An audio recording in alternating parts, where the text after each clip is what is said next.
I will call to order the Park and Recreation Commission meeting for April 22nd, and we will rise for the Pledge of Allegiance.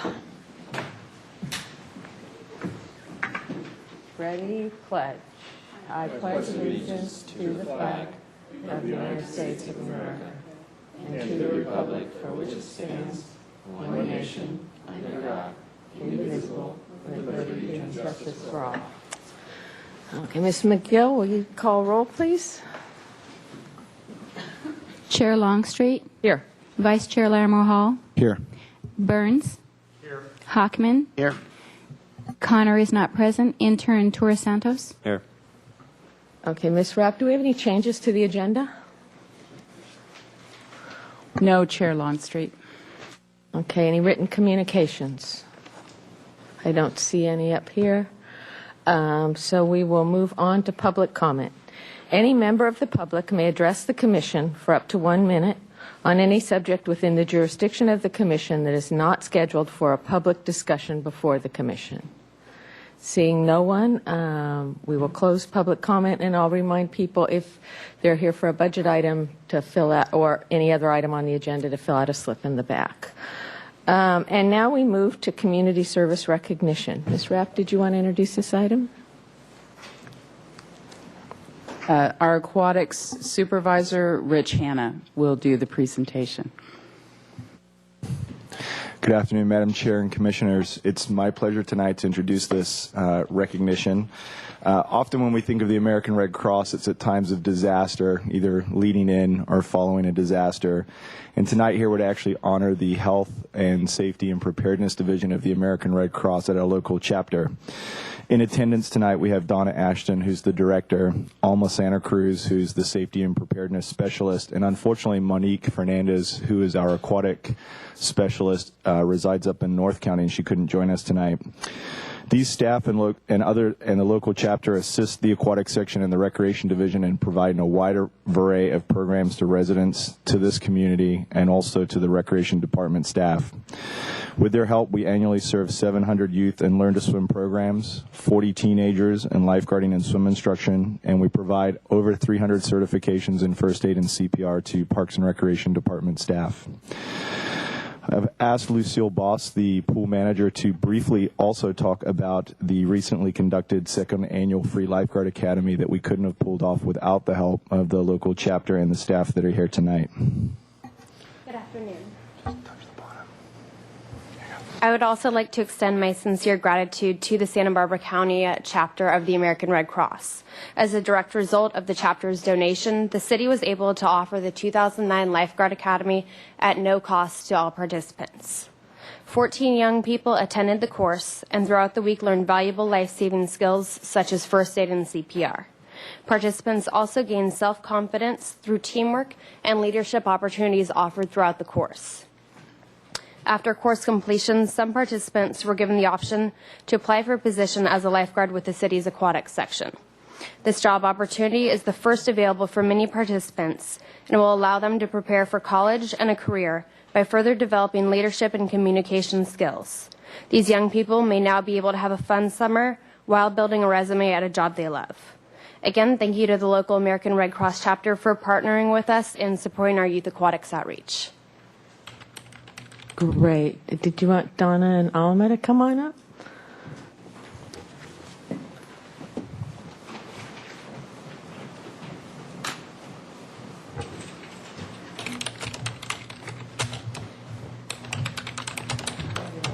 I will read these. It says, in recognition of outstanding partnership between the Santa Barbara County American Red Cross Safety and Preparedness Division and the City of Santa Barbara Parks and Recreation Department for the continued support of the many safety training and aquatic programs offered to the recreation staff and the community. And I thank you because of both my kids learned to swim at the city and took all of the classes that you offer, and really appreciate what you do for the community in all aspects at the Red Cross. And so this one is for Donna. Thank you very much. And Alma. And I think you'll probably take this to Monique. But thank you both very, very much. Thank you. It's an honor. I'd like a small second to thank the city. Actually, our support came from a partnership grant that we were able to incorporate many city rec departments and some private pools. And I think the mission of the American Red Cross is to prevent and prepare for and save lives. As our Longfellows our Commodore Longfellow almost 100 years ago, and carrying out this tradition of every swimmer should be a lifesaver. Thank you to the Parks and Rec Department for continuing to do our American Red Cross water safety programs and lifeguarding programs. So thank you very much. Yeah. Thank you very much.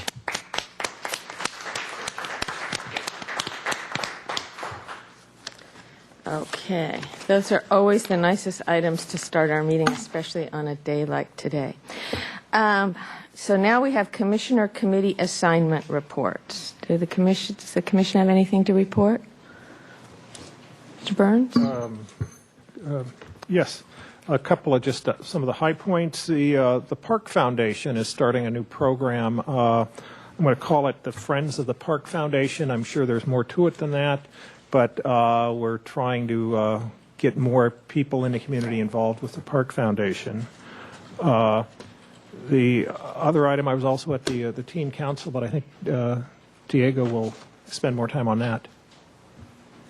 Okay, anyone else have any other reports? All right. Then we will move to Commission and Staff Communications. Ms. Rapp, is there anything to report? I will say that I did go to council at public comment and in support of the Parks and Rec Department.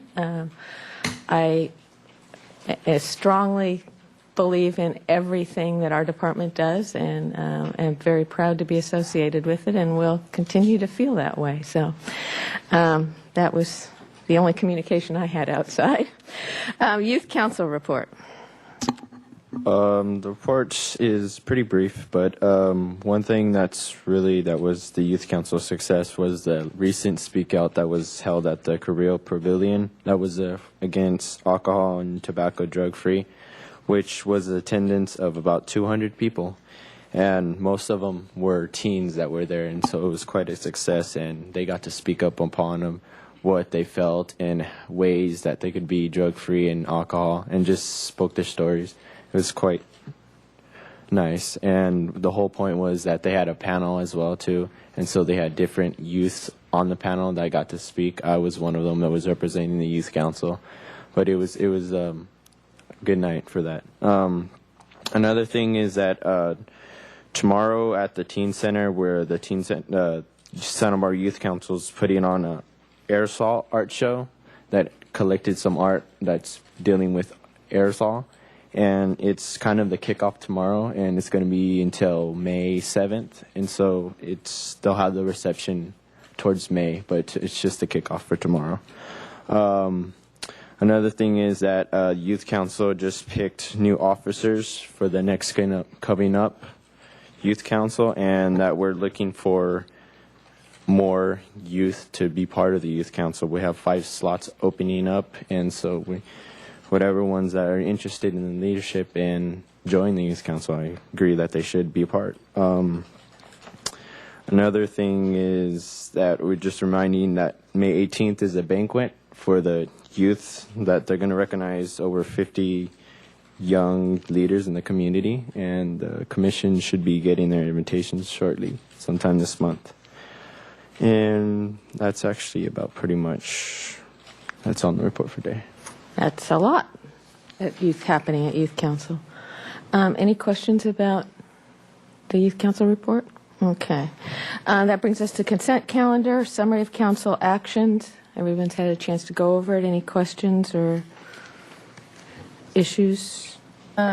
Chair Longstreet, I did just want to take the opportunity to note that the department did have grants for 2 different projects that were accepted by the City Council, and one was a grant for $100,000 from the California Community Foundation for exterior improvements to the Ortega Welcome House, which will it will look fabulous when it's finished.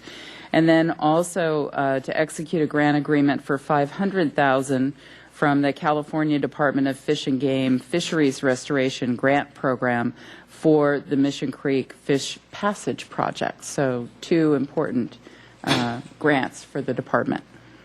Very important, yes. And congratulations. I know the staff works hard to bring in that outside money, so that is great. It makes the dollars go farther. Any questions on those?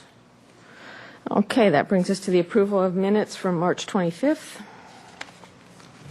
I move to waive the reading of the minutes and to approve. Okay, any discussion? Okay, then all in favor? Aye. Opposed? Okay, so now we are to trees. Street trees. We start with 1721 Laguna Street.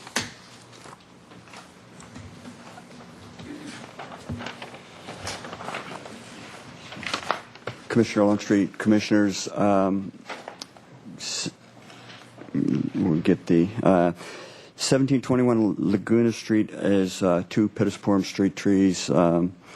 The request was to remove the trees due to visual aesthetics reasons.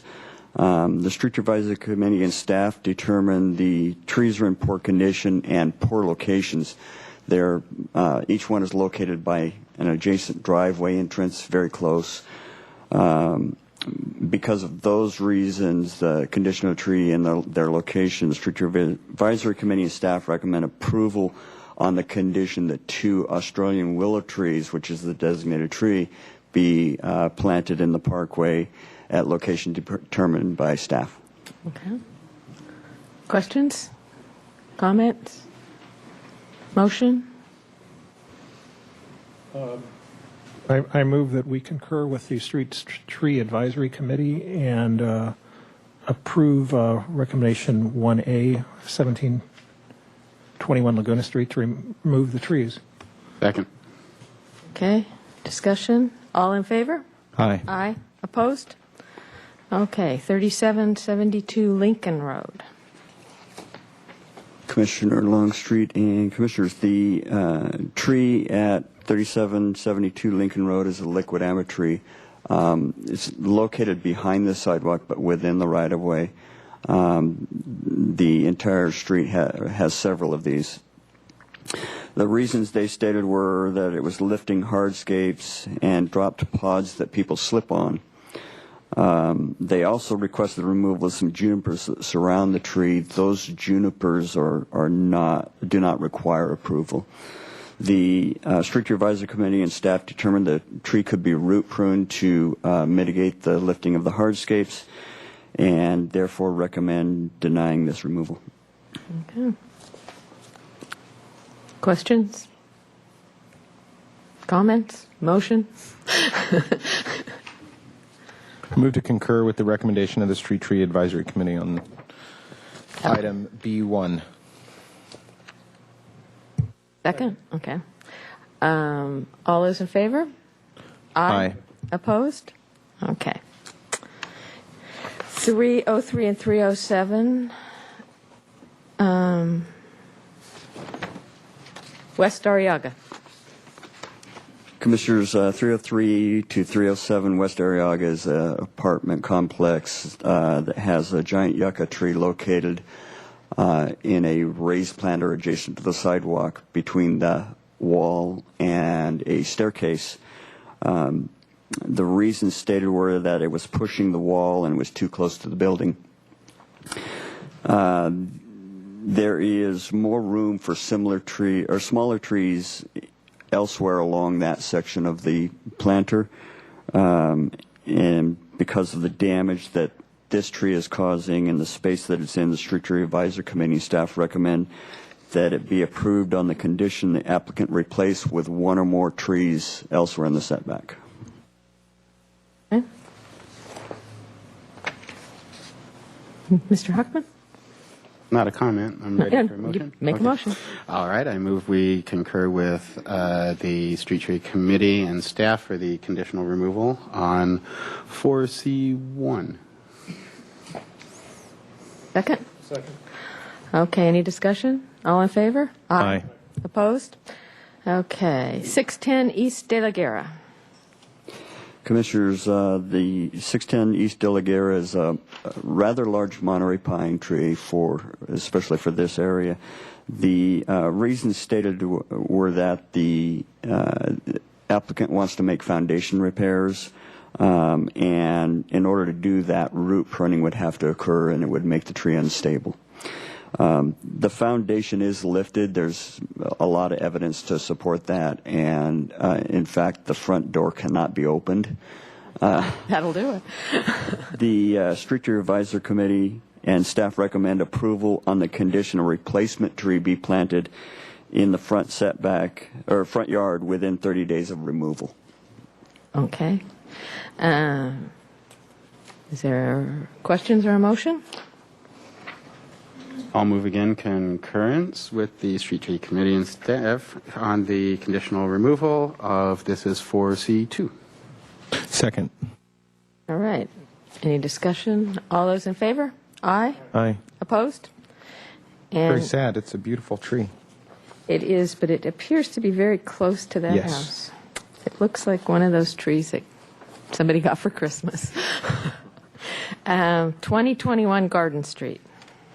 A denial. Chair Longstreet and Commissioners, the tree at 2021 Garden Street is a queen palm. And the reasons stated were that the tree drops things that have damaged cars and were dangerous to people, and prevents driveway and landscape changes. The staff determined the driveway modifications have not been approved, and it may be premature to approve the removal for that reason. Street Tree Advisory Committee and staff determined that falling tree parts can be managed by pruning, and the reasons do not justify removal. Street Tree Advisory Committee and staff recommend denial at this time, and that the applicant reapply when they get approval for driveway modifications. By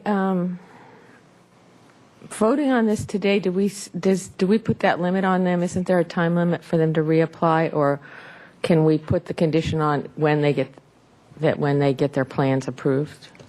Chair Longstreet, by making a recommendation that they reapply when they get modification plans, that allows for an earlier submittal.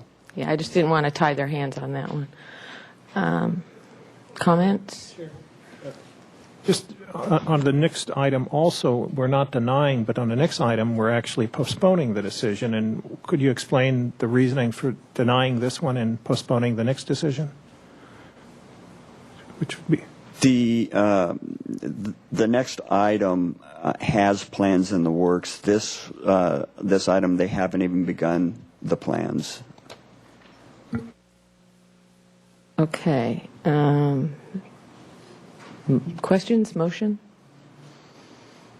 Move to concur with the Street Tree Advisory Committee's recommendation on item 4D1. Second. Okay. All those in favor? Aye. Aye. Opposed? And that brings us to our postponement, which is 230 Lighthouse Road. Chair Longstreet and Commissioners, 230 Lighthouse Road is a property that used to be a church. On the application there, within our jurisdiction, there are 5 eucalyptus trees, 1 myoporum, and 1 Brazilian pepper. The reasons were they have applied for a subdivision of the property into 10 parcels, and the parcels separation and entrance locations causes conflicts with the trees. The applicant's letter in your packet indicates 8 of the eucalyptus trees are located within the right-of-way. In actuality, the right-of-way veers around those trees, and 5 of those trees fall within the setback and are under the jurisdiction of this commission. And that would be 20 feet. The applicant proposes to realign the right-of-way, causing 3 of the eucalyptus trees to become city property. if Planning Commission approves the subdivision. Staff does not support realignment of the right-of-way. Street Advisory Committee and staff feel the design unnecessarily causes the removal of some of these trees. If the driveways could be moved to the middle of the property, eucalyptus and pepper trees would not be affected. Similarly, if the driveways remain at the perimeter but are moved away from the edges, creating a planting space, some of the trees could be preserved, or if the driveway was narrowed, that could also occur. The applicant's letter also mentions an arborist report. The arborist report addressed the safety of the trees with the required root pruning based on the current design. They did not explore any other designs in that report. Street Advisory Committee staff are supportive of removal of the Myoporum and the eucalyptus tree farthest back within the setback. However, they feel that the application is premature. Street Advisory Committee and Park and Recreation Commission comments and your decision will be shared with the Planning Commission when the subdivision is considered. Street Advisory Committee staff recommend the decision be postponed until a subdivision is determined. Thank you. I did visit the site yesterday, and my feelings are very much what we went with on Lower State, where if you allow the first thing that happens to have all the trees taken out, you're really pretty vulnerable if the project doesn't go through, and you're left with a very barren area. So this seems to me to be very early in the planning process to take the trees out. And I would be interested in Planning Commission and ABR's. They may be very desirous to keeping those trees, and if they're already gone, they have no choice. So I would concur with postponement till we have an approved plan ahead of us. There was a letter from the school district with a concern that possibly these trees might cause problems at the school there. And I assume you've looked at that and don't feel that it's that major of an issue, or you would have brought it up, I assume. Thank you. Thanks, Commissioner, for bringing that up. The school district has concerns that many people do over eucalyptus trees. And they're basing their decision on the arborist report, which, as I stated before, is assuming that roots are going to have to be pruned for this design. My plan is to speak at Planning Commission about what you folks have to say and park staff's opinion about a redesign and how that could preserve the health and safety of some of the trees, or at least require them to get an additional arborist report if a new design were to be presented. In my opinion, some of the trees are a bit hazardous at this time, but a lot of that can be mitigated with some pruning work, which doesn't seem to have been done in a very long time on these trees. And as I'm recalling from the site, there really aren't any other mature trees to speak of on that site. If they put 10 homes there, it's going to be 10 big things with no mature planting around them. That's correct. If part of the subdivision proposal is to preserve one of the trees on the entire property, it is outside of our jurisdiction, so I haven't mentioned it, but they are going to relocate an olive tree on site. It is small in consideration for how large olive trees can get. Okay. Any other questions or comments? I'll move concurrence with the Street Tree Advisory Committee and staff on postponement item 4E. Second. Discussion? All those in favor? Aye. Aye. Opposed? Passes unanimously, and you'll take our comments forward also. Thank you, Mr. Downey. And that brings us to our administrative and staff reports. Item 5, what's new in recreation? Chair Longstreet and Commission, well, a big part of this focus will be about all the downsides to facing the crisis in the economy and the impact on the department. We wanted to also just take a few minutes and talk to you about some of the new things that we're doing that we're very excited about. And so staff have prepared a presentation for you. Tonight you'll be hearing from Terry Brown and Kimmy Coley with our Youth Activities Program. Welcome. Good to see you before you're mired in summer camp. Thank you. Good evening, Chair Longstreet and Commissioners. I'm Terry Brown, the Youth Activities Supervisor, and with colleagues Kimmy Coley, Rich Hanna, and Jeff Smith, we're going to be presenting What's New in Recreation. What's new in recreation is occurring in our after-school programs, our summer programs. We've received some new community partnerships to help facilitate these programs. And we have also decided with our marketing subcommittee to take all these programs on the road and share with the community. And we will present you with some of those things that we have done as well. Good afternoon. My name is Kimmy Coley, and I'm the recreation. Okay, now you can hear me. All right. My name is Kimmy Coley. I'm the Recreation Coordinator for Youth Activities. As we all know, after-school programs play a critical role in the lives of students and families. To improve program quality and better align our after-school curriculum with the actual school day standards, we have created these goals for our students.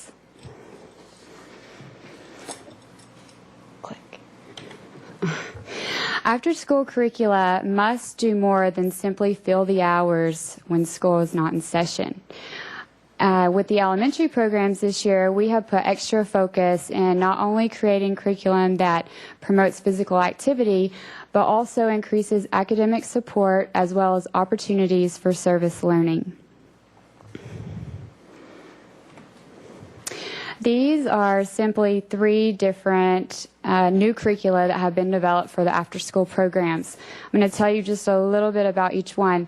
Global Games is designed to expose children to different countries, cultures, and pastimes. Our children are actually learning to play different games that students their own age are playing across the world, such as Italy's fistball and England's sport of cricket. Survivor Skills is actually a spin-off of the TV show Survivor, where students actually form different tribes and they get to actually learn how to work together through different team-building games and group challenges. Music and Movement was designed to increase rhythm, hand-eye coordination, and language through songs. Students actually get to learn about various composers through history as well as our country's music history. This program, Heart Fit, Heartfelt, is also new this year, in which we are jump-starting it at Washington, Monroe, and Roosevelt Elementaries. It is primarily to promote healthy bodies and healthy hearts through running, jumping rope, and doing good deeds in the community.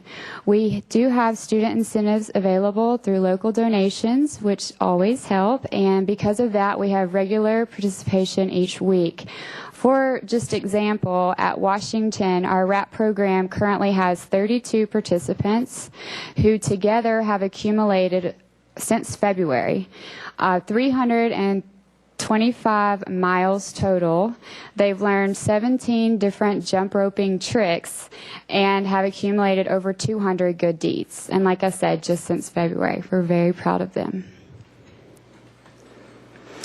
This is another after-school project that is new this year, in which students actually receive their own very special pen pal.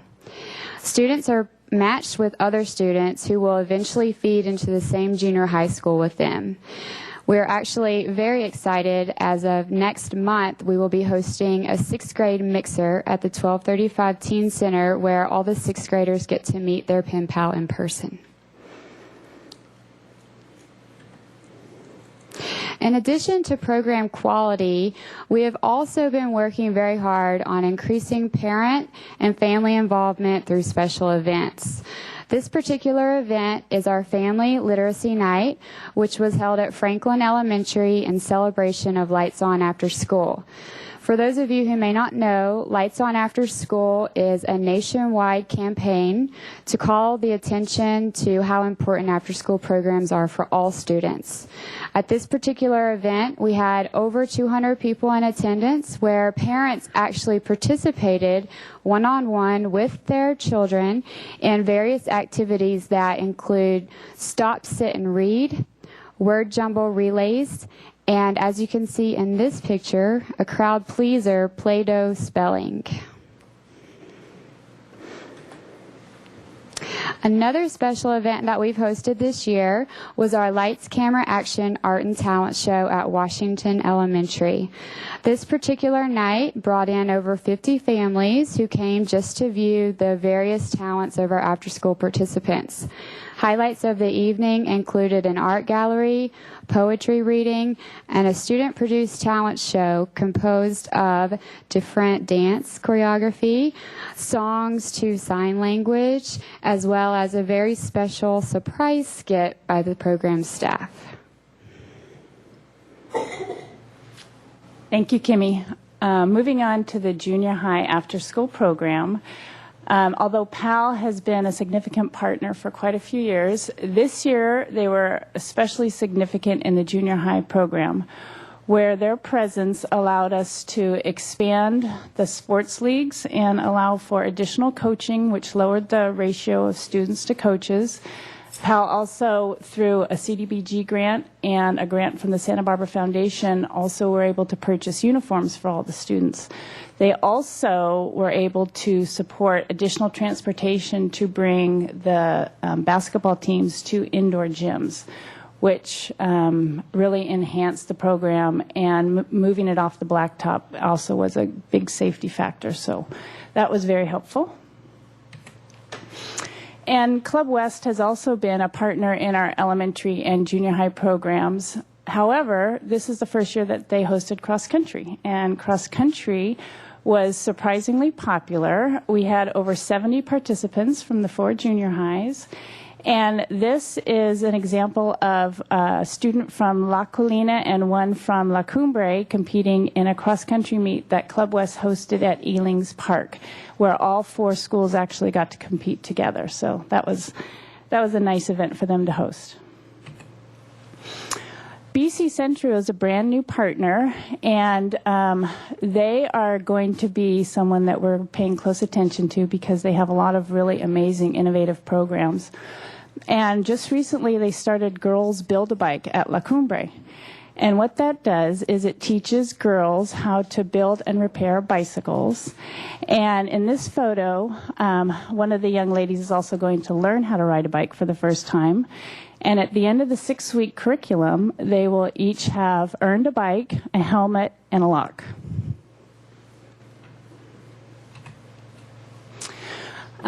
Just to give you an idea of some of the new summer programs and the participants, Club West will be running a summer running clinic.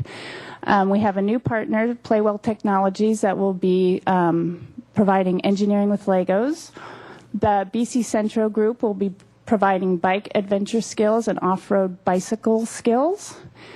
We will have cheer skills and dance thrills, and then we will have a new partner you'll hear a little bit more about providing Camp Millionaire. I did want to highlight engineering with Legos because sometimes we start partnerships and we don't know if the partnerships are going to be always successful. However, we got very fortunate with engineering with Legos, and we currently have, out of 4 sessions, 3 that are entirely full. We have 128 total participants enrolled.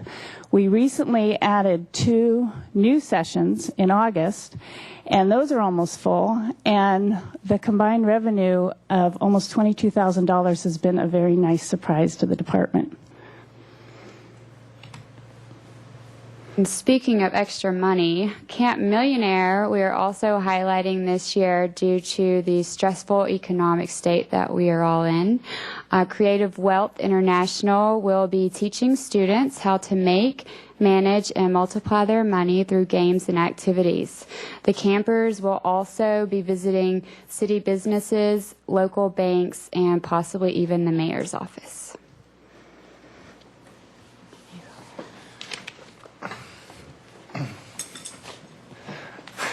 Good afternoon again. Rich Hanna, the aquatic supervisor. We just wanted to highlight a couple of the new aquatic programs that will be occurring this summer. Some of them are programs that are returning that we've had a hiatus from, but overall we're adding about 7 new programs, and I'll highlight a couple of these in the next few slides. But many of these programs compete with ongoing club activities. So the AAA volleyball level there that you see will take place at East Beach, but it's designed to offer the same opportunity that indoor club volleyball participants get, and they spend a lot of money out in the community. We'll be offering that same level of coaching down at East Beach this summer.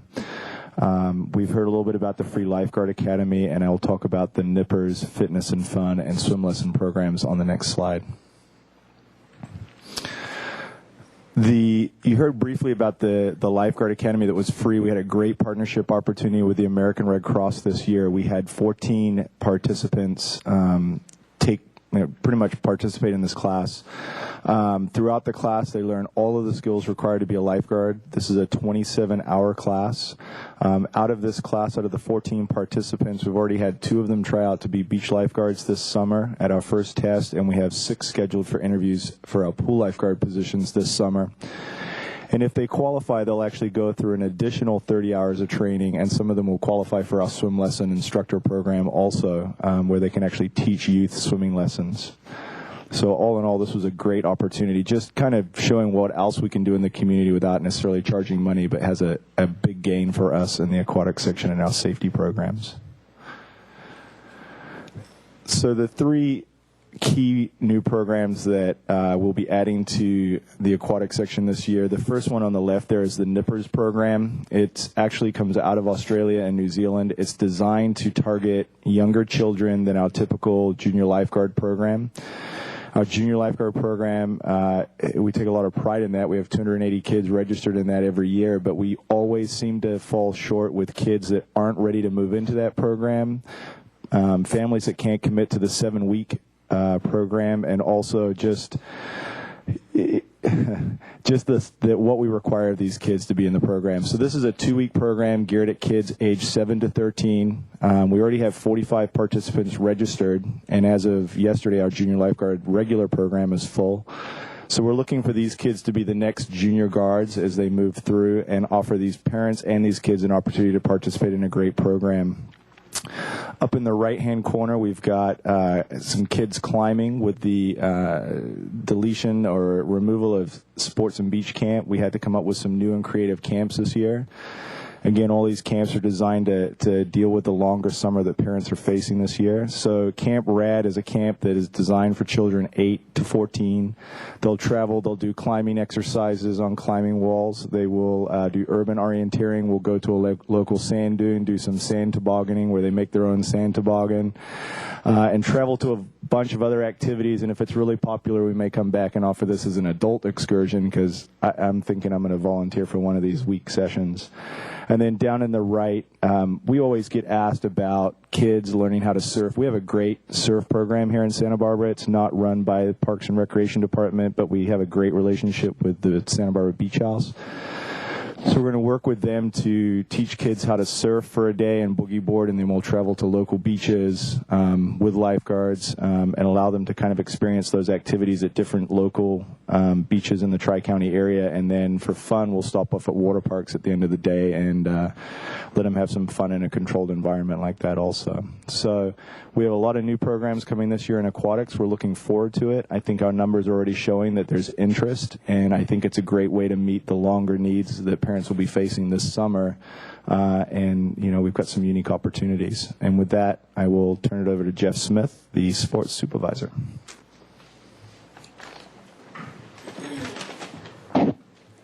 Good afternoon. I'm Jeff Smith, sports supervisor, and one of our new sports programs this summer is Catch Me If You Can, a fishing clinic that we are going to offer 2 weeks during the summer, 2 separate weeks. And this clinic is for approximately 12 kids in each week, and we will be taking the kids to different fishing environments. We will fish off the pier, off the beach, and Lake Kachuma, and streams up off of Lake Kachuma. So we thought that would be a great opportunity to teach the kids not only the art of fishing, but how to be successful at it. Ultimate Sports Week is going to be offered in August, and basically just combining all the sports that we do throughout the year in 1 week camp session, including beach volleyball, ultimate frisbee, soccer, baseball, t-ball, softball, kickball, and activities like that, just to get the kids out there and having fun and teaching sportsmanship and getting ready for the next school year. So our summer baseball clinic / league is for kids that have been in our T-ball program the last few years and are eager to continue on and learn more skills in baseball. We're offering it for kids 8 to 12 years old, and basically this is going to be a Monday afternoon clinic where we're just teaching skills and stations where the kids rotate from station to station, learning how to field and bat and pitch and base running. Summer flag football. This is one of our most popular sports that we offer after school in the fall, and so we're gearing up for that league by offering a summer flag football league, and we get over 300 kids during the school year in our flag football league. So it's a very popular sport, a lot of fun, and this is going to be a passing leagues and minimal blocking, and just an opportunity to get the kids ready for the football season and YFL and so on. And then another one of our popular sports is soccer. We run it year-round, soccer clinics and camps, and we've seen over, again, 300 kids in our soccer program, and so we're going to offer a new camp, Coast to Coast Soccer Clinic. It's a soccer the Irish way. I don't know exactly what that is yet, but we will learn this summer. And then Summer Soccer League. Sounds dangerous, though. A Summer Soccer League just to keep the kids involved in the soccer program, and again, the kids that are in our Kids Love Soccer program, that's really successful, keeping them involved and learning the sport. That's it. Okay, so with all of these new programs, needless to say, without our community partners, we would not be nearly as successful as we are. So I wanted to acknowledge our after-school education safety program partners, which the lead agency is the school district, and this is the 10th year we've actually been partnering with the AOK program at the 5 Title I schools. Of course, Rich already spoke about the American Red Cross.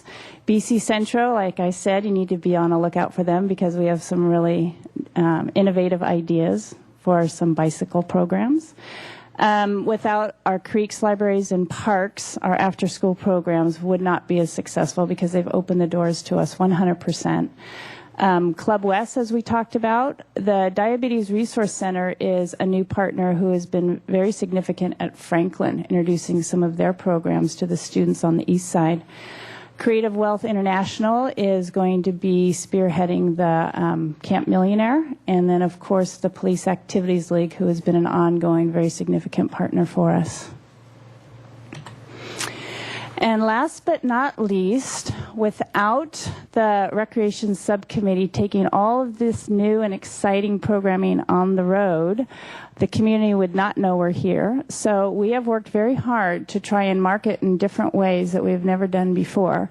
And what we've been doing more this year than ever before is offering community events where we provide information about our programs.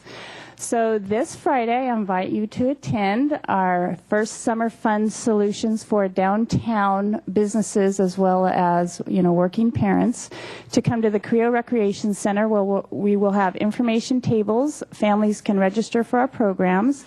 We'll have some mini demos for adults who might not have children but still want to participate in our programs. And we'll also have plenty of giveaways. So we highly encourage anybody from the community to attend. And these cards are available at our rec sites and have also been distributed to all the downtown businesses. So that concludes our presentation. Thank you very much. Thank you. Are there questions for staff or comments? I think it looks really exciting. I wish my could go to some of these. My son would have loved Legos. And a lot of different things, taking them different places. I like using the 1235 with the sixth graders and kind of introducing them to the teen center and, Elings Park and getting them out on the road, going to different surf spots. It's great. One question I would have is, how's our scholarship situation these days? For the elementary program, summer? Well, just kind of across the board. For the summer, do we still have campership in the world, or? We do still have campership. Okay. And Sarah would like to speak to that. I'm just getting that impression. Nope, now we are. Sarah Hanna, Recreation Programs Manager, only because I just put it together for PAL, and their registration is coming up. We gave PAL about 140 scholarships this summer, many to all of these new camps, but also to our old standby camps. And, of course, we do have the free summer drop-in program at Franklin, Harding, and McKinley schools. So there's plenty of opportunities. Campership Alliance brings scholarships from many different agencies throughout the South Coast together to distribute them. And you call Police Activities League, or you can go on their website for more information about their registration day. I believe it's May 15th. And then they do this distribution to families so that there's an equal and even distribution through as many families and youth as possible. Great. I'm glad that's still alive and well, because that's a lot of scholarships out there for the summer. Other questions or comments? Diego. I just have a quick comment. It's good to see that they're having new programs for youth this summer. What I was going to ask too is that Millionaire, is this the first year you're doing, or has it been around? Yes, sir. Yes, Commissioner.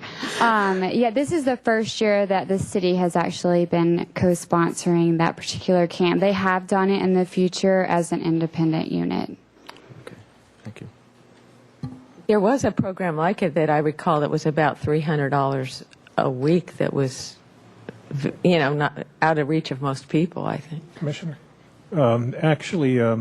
The Camp Millionaire, I think about 3 years ago, my son attended, and it was a very good camp. It was a little expensive, but it is a very good camp, and I'm glad that we are doing it with the Camp Millionaire. It's a very, very good program. And it still actually is about that same price. It's a little bit lower, and I believe before it was formerly called the Money Camp, and then it did change to Camp Millionaire. But the reason that we were so intrigued, Creative Wealth International actually contacted us after speaking to the mayor and felt that it would be a good match, especially for the city to take it on, because it does expose children to our city businesses, the local banks, and of course they wanted to, like I already mentioned, visit the mayor at the office. Excellent. Excellent. Well, I think there's a lot of innovation here. Go on. Great work. Keep it up. Thank you very much. And I just probably shouldn't say this, but I'm so glad to see so many longtime familiar faces, and it is a strength of our department that our employees stay so long develop the relationships and partnerships within the community, and all of us benefit by that. So thank you very much. Is it possible for me to do a study visit on the fishing trips? Okay.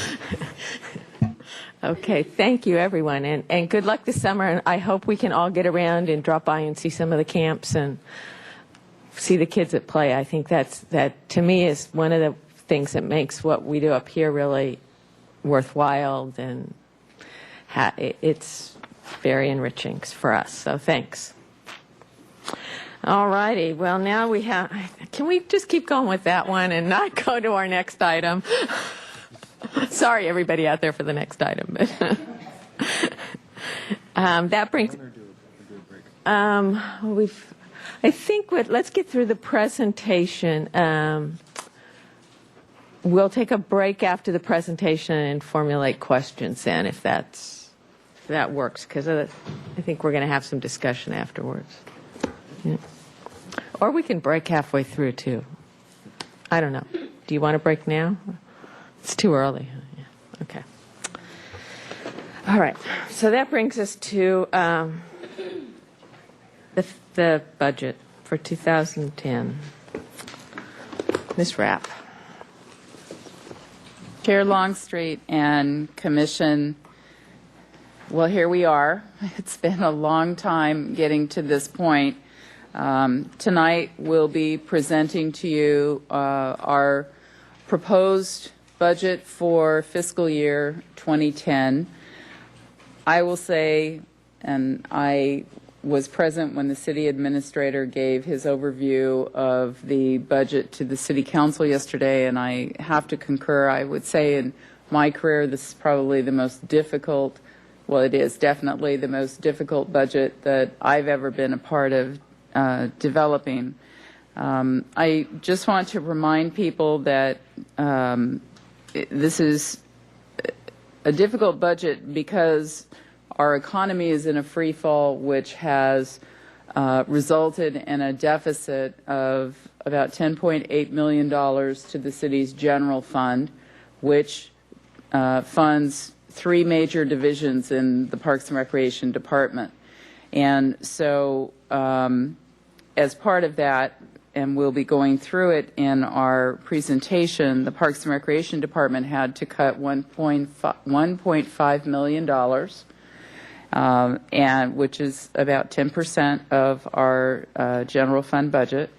While service reductions are an expected outcome from this, we do believe that this proposed budget, although it has plenty of pain to go around across the board, it does offer us opportunities to add some value in some key areas. So we'll be sharing that with you this evening as well. And there are some reductions in staff, which is particularly difficult for a department like ours where our product is service. And so that means that we are reducing services when we reduce staff. And while this is not a perfect budget proposal, and there is the opportunity for massage as we go forward, there is also opportunity for additional reductions as, you know, the whole city budget is pulled together. But again, we're proud of this budget. It was our best effort, and we'll walk you through that process. I did want to just take a couple minutes and just kind of outline the process, the public process from this point on. The budget was officially presented to the City Council yesterday. Tonight we are making the presentation to the Park and Recreation Commission. We have a budget work session scheduled with the Commission for Thursday, April 30th at 5:30, and it will be held in the Parks and Recreation Conference Room at 620 Laguna. And just a note for commissioners, as you go through this presentation tonight, if you would please note areas that you would be interested in having staff provide additional information or analysis so that we can have that for you at the April 30th work session. The next big date for us is that we will be making our department budget presentation to the City Council along with the Library Department on Monday evening, May 4th at 6 p.m. in Council Chambers. And following that, the next meeting for the Commission is we are, and this was a recommendation from the Commission Budget Subcommittee, that we pull together a joint meeting of the Commission, the 3 Community Center Advisory Committees, and the Youth Council. And so we are working towards the date of Saturday, May 16th. I know for, in particular, the Youth Council, this is a difficult time for them, the end of the school year. There are a lot of competing activities, and we're still waiting to hear from a couple of the advisory committees. So that's the date that we're trying to work towards, but we'll keep you posted on that. And we will be doing outreach to our advisory committees, all of our advisory committees for the department on the budget, and they will be developing their recommendations to you. Those recommendations will come to the Commission at your regular meeting of May 27th. And at that time, the Commission will develop their recommendations to City Council. Those recommendations will go to City Council for their beginning of the budget deliberation, which is around June 2nd. And then, of course, the budget is adopted by the end of June. These are very difficult decisions. And so we'll walk you through what our presentation, what our proposed budget is, and we'll have several of the staff participating in the presentation, and we have other staff here if you have questions. So we do have a rather long presentation tonight, so I did want to just highlight for you what you're going to see. I'm going to do a very quick department overview. Cameron Benson, the Creeks manager, will overview the Creeks Fund for you. Scott McGregor, our business manager, who works very closely with the golf course, will give the overview of the golf fund and the general fund budget. I will go over our response to the economic crisis, and then we'll close just with some highlights for this year, because as you can tell, even though it's a difficult year, there are some highlights. We are still moving forward. We are still doing some very good work in the community. And then we'll also just review some of our performance measures for you. There are 5 divisions in the department. 3 of them are funded by the general fund. Golf and Creeks are not funded by the general fund. That's why those budgets are taken separately. The fiscal year 2010 department budget has the department staff at 98.4 full-time equivalent permanent staff and nearly 127 hourly staff hours. And we have 18 different programs in the department with their performance measures.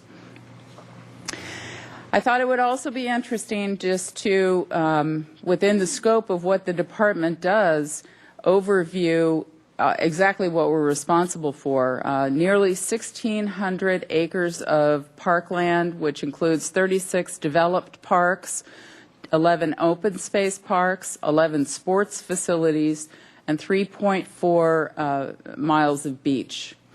In addition to that, I was able to use a report put together by the facilities manager for Public Works and total up all of the facilities which our department is responsible for maintaining and operating, from park restrooms to the Carrillo Recreation Center. 63 facilities, 220,000 square feet. When I compare that to all of the facilities that are funded through the general fund, we're almost half. And so when people look at our budget and take into consideration the size of our general fund budget, it's important to remember that a significant amount of what we do is on maintaining and operating those facilities. And this is just a department organizational chart, just shows you how we're structured with the different divisions, and you can see that there are some changes that we will talk about as we move forward. And with that, I'm going to turn over to Scott McGregor, our business manager. Oh, I'm sorry. Oh, I'm sorry. My miscue, I'm sorry. This is my actual last slide, and then we go to Cameron. You can see that the combined department budget for this year is about $20 million, including the general fund, the Gulf Fund, Creeks Fund, and then the Miscellaneous Grants Fund. And I will just very quickly say that the Miscellaneous Grants Fund is not one that we've presented to the Commission in the past, but it's certainly one that has existed for a long time. That is the fund that we track all of our grants and donations and special programs that require separate funding. They don't intermix with the general fund. So with that, Cameron Benson. Thank you, Nancy. Thank you, Madam Chair and Commissioners. I'm Cameron Benson. I'm the Creeks Division Manager. Before I jump into the numbers in the Creeks Division fiscal year 2010 budget, I wanted to just let you know that we've been working on this budget for several months with staff, with the department directors.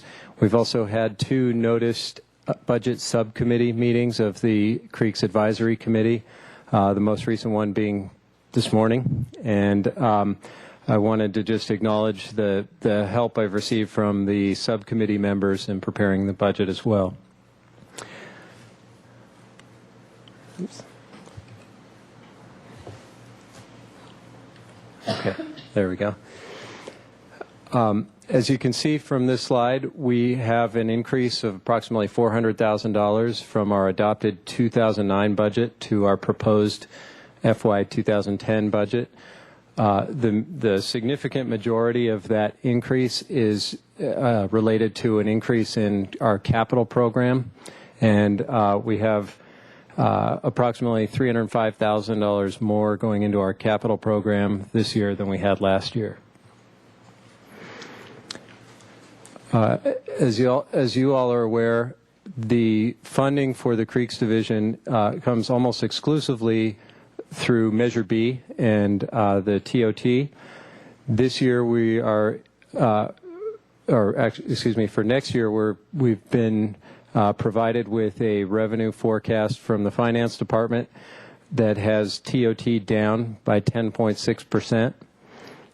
Overall, our revenue between our FY09 adopted and proposed FY10 budget is down 11.3% for next year.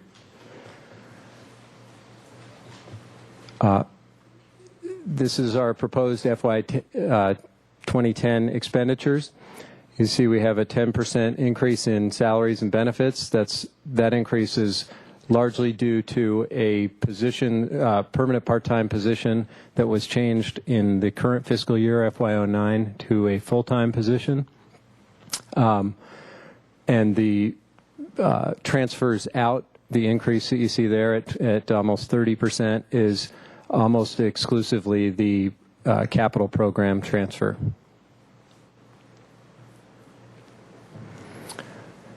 This slide gives a pie chart that shows the percentage of each funding category. Again, the transfer amount is our capital program. Supplies and services are contracts for various services and water quality and restoration projects that we have going. And salaries and benefits are at 28.5%. I did want to share with you a number. One number we've provided to the Commission in the past that I wanted to share with you again is We have provided breakdowns in the past of percentages of our funds going to our three main program areas, which are water quality improvement, creek restoration, and education and outreach. For our proposed FY 2010 budget, including the capital funding, the percentage breakdown is 47% to water quality projects, 35% to creek restoration projects, 17% to community outreach and education. Those numbers do change on a year-to-year basis depending on which projects we have moving forward in any particular year, particularly the capital projects. I wanted to touch on a couple of highlights but not get into detail. I've been before the Commission to describe some of these projects as part of our capital program and as well as a program update that presented to you recently. We have several programs that would fit into a sustainability category, including our invasive plant removal program, where we're removing arundo from creeks and replanting with native vegetation. We have our recently adopted stormwater management program, which the Creeks Division is administering for the city. And we have a clean water business program that's been extremely successful with many local businesses. We have some new infrastructure improvement projects. One that will be out at the golf course, which is actually the headwaters for Las Positas Creek, and we'll be doing a significant habitat restoration and water quality improvement project there. We have two Mission Creek steelhead recovery projects that are nearing construction on Mission Creek, and we have a project proposed for the Laguna Channel, which the Laguna watershed is much of the Riviera and the downtown area, and we are working on some water quality improvement projects for the Laguna Channel. We also have several programs that you're aware of involving youth in the city, including watershed education programs in schools, which we work with Art from Scrap in implementing. We have a Speak for the Creeks after-school program, and we also work with a local nonprofit organization called Youth Cinemedia, who is now affiliated with the Park Foundation, doing graphic design and media that involves local creeks and water quality.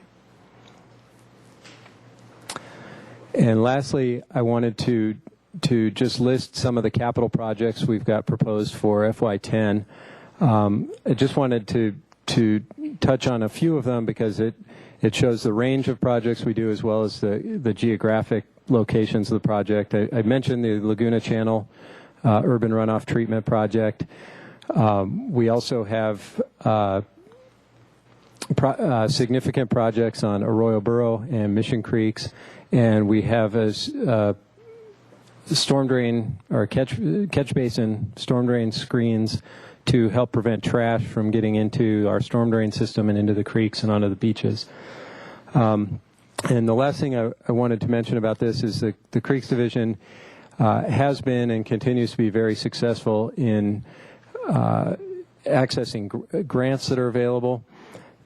This year, in this fiscal year, FY09, we've received over $1.2 million in grant funding. We currently have over $11.5 million in pending grants right now. If we're successful with those pending grants, it could have a significant impact on our proposed budget and would shift the numbers, and we actually will we expect to hear about those grants within the next 60 days. And I think that concludes my presentation. I'd be happy to answer any questions. There are questions for Mr. Benson here. Yours is a nicer budget. And just I know from having sat with the committee for so long that so much of what you do then is regular maintenance. After projects are installed, there's that ongoing. So sometimes when we don't see a new project starting right away, it doesn't mean that there isn't a lot happening still. So great. Any questions? Yes, Mr. Chair, Hoffman. Chair Longstreet, I have a question. Mr. Benson, when you were talking about the 50-25-25 split amongst water quality improvements, creek restoration, and outreach, you mentioned that that was including the capital budget. Sometimes we look at that excluding the capital budget. Do you happen to have those numbers? Madam Chair, Commissioner Hockman, yes. Matter of fact, I do. The numbers I mentioned included capital, and that was 47% to water quality, 35% to creek restoration, 17% to community outreach and education. Without the capital transfer included, it's 51% water quality, 22% creek restoration, 27% community outreach and education. And thank you for the answer. That's what I expected, because by including the capital projects, that makes education and outreach quite a low number, and I think that's a very important component to keep spending on. So, thank you. Thanks. The last thing I would add is just that we will be presenting this budget to the Full Creeks Advisory Committee on May 13th, at 5:30 at the David Gephardt Public Meeting Room. I do have one question. You had said the increase in salaries, but in our draft that we got, it looked like you had an employee down almost, a full FTE. So, but a lot more hours in the hourly employee category. Did those get shifted, or? No, thanks for pointing that out. I think that was a typo. I talked to the budget manager about that last night by email and this morning in person, and it should read 8.6 FTEs for FY10. Yeah, I really did read that. Yeah, you read that closely. Thank you. And if you want to print a corrected copy, I believe that they are correcting that in the main document available on the city's website, so that you would have correct numbers as we go forward. Thank you. Thank you very much, Mr. Benson. We appreciate that. Golf, huh? And then Scott McGregor, our business manager, will present the golf budget and the overview of the general fund budget.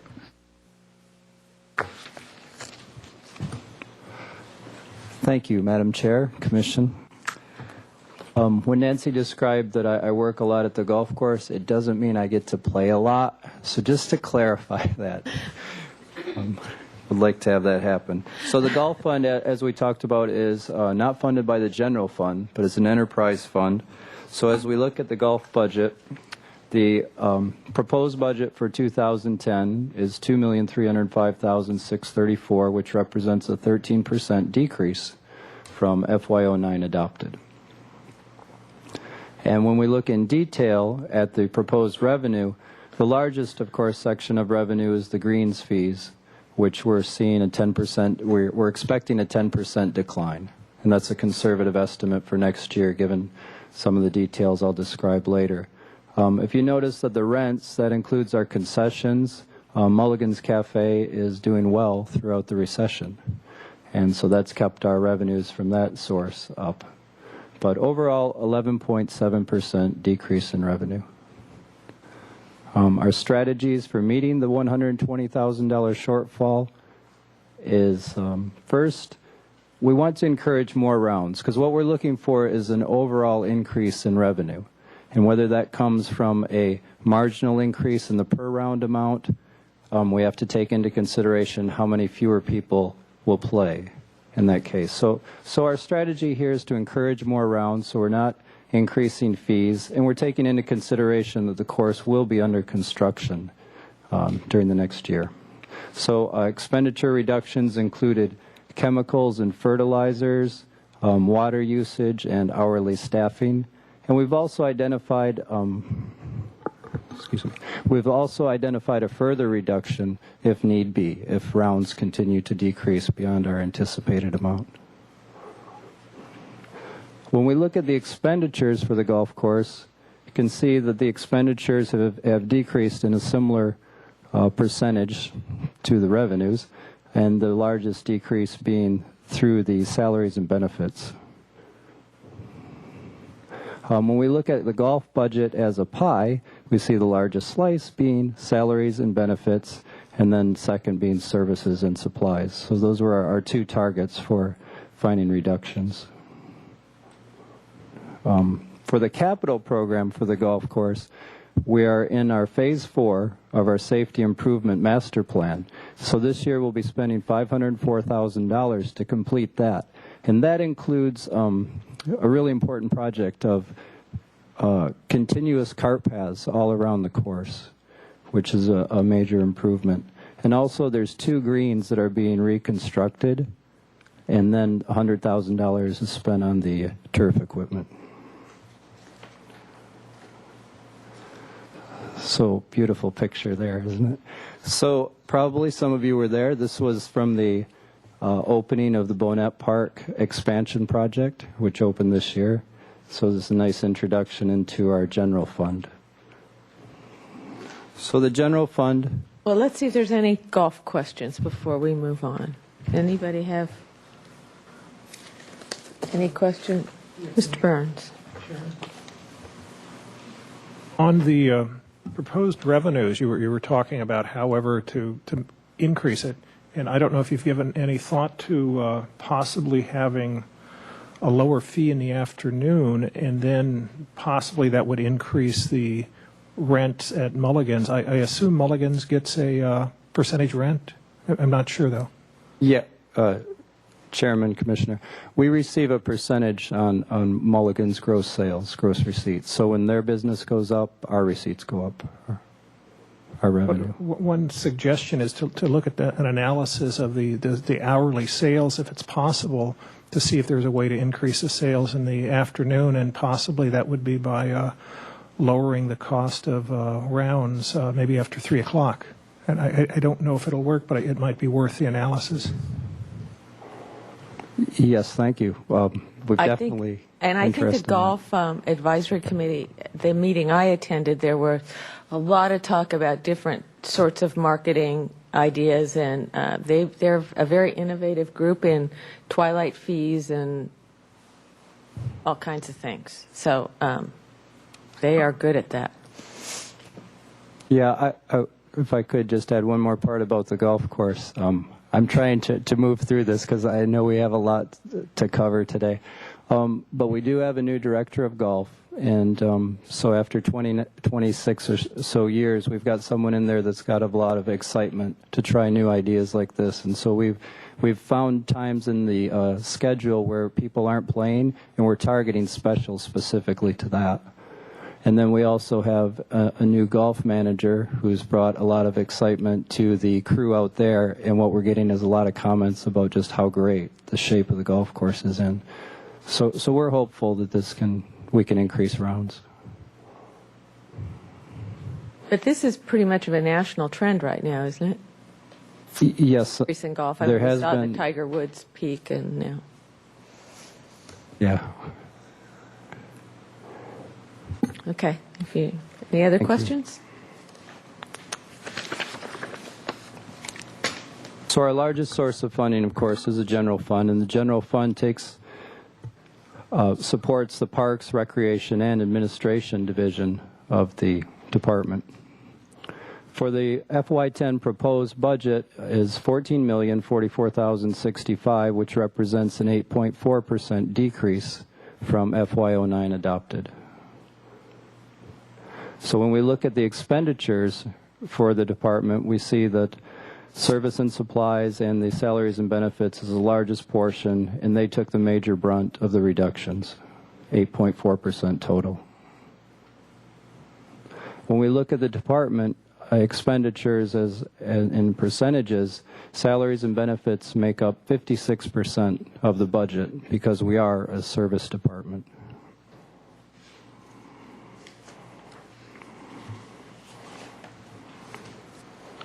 So when we look by division, we can see how the reductions were spread across the department, with recreation taking the largest reduction, but all the divisions were impacted by the effect.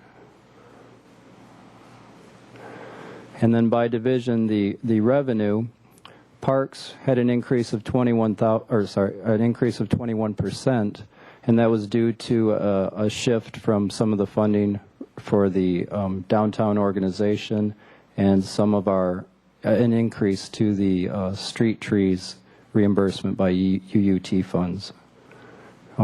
Recreation showed a small increase, administration at an increase, and that was due to recouping of more of the cost of our project management team.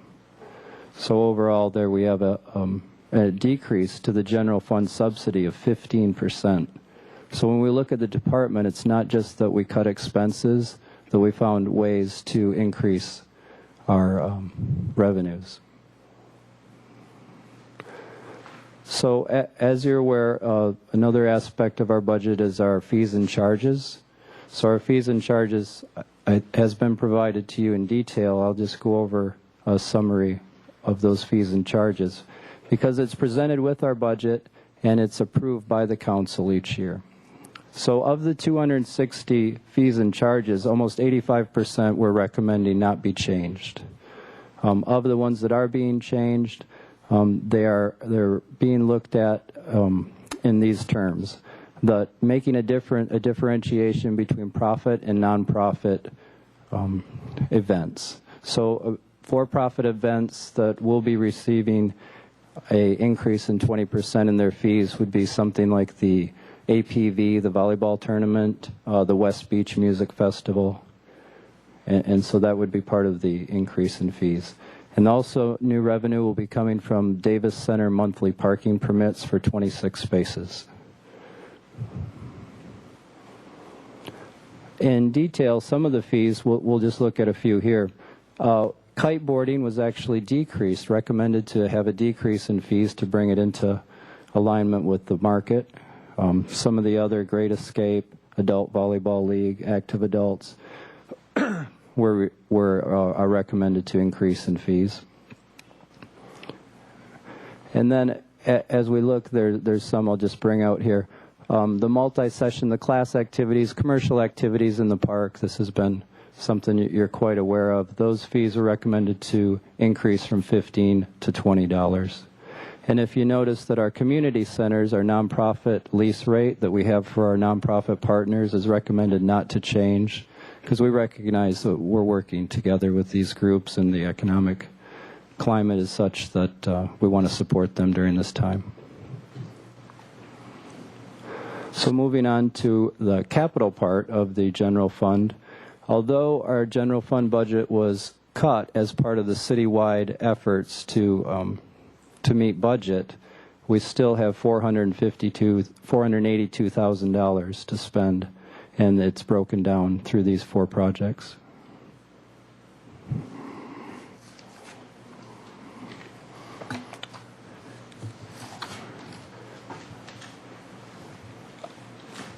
Keep going. So this is the last of the different funds of the budget. So we've got the Creeks, Golf, General Fund, and finally the Miscellaneous Grants Fund.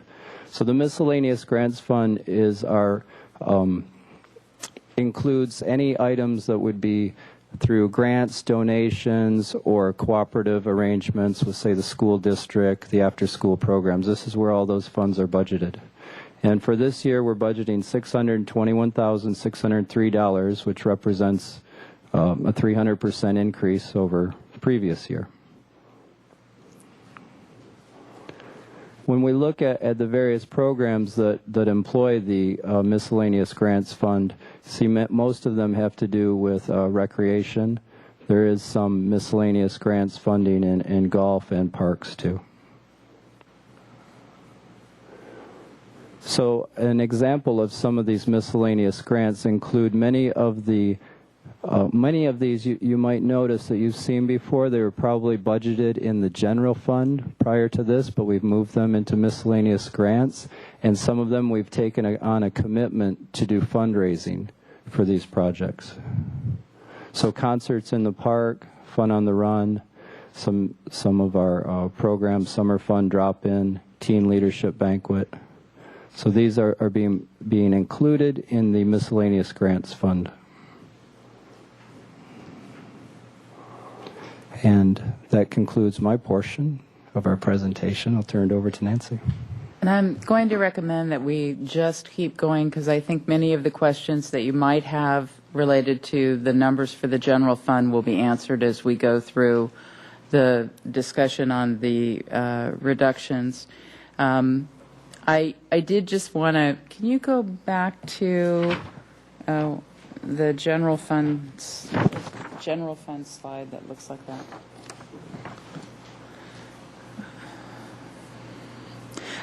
I just wanted to briefly discuss, explain what the fiscal year 2010 projected column is, because you've seen that on quite a few slides.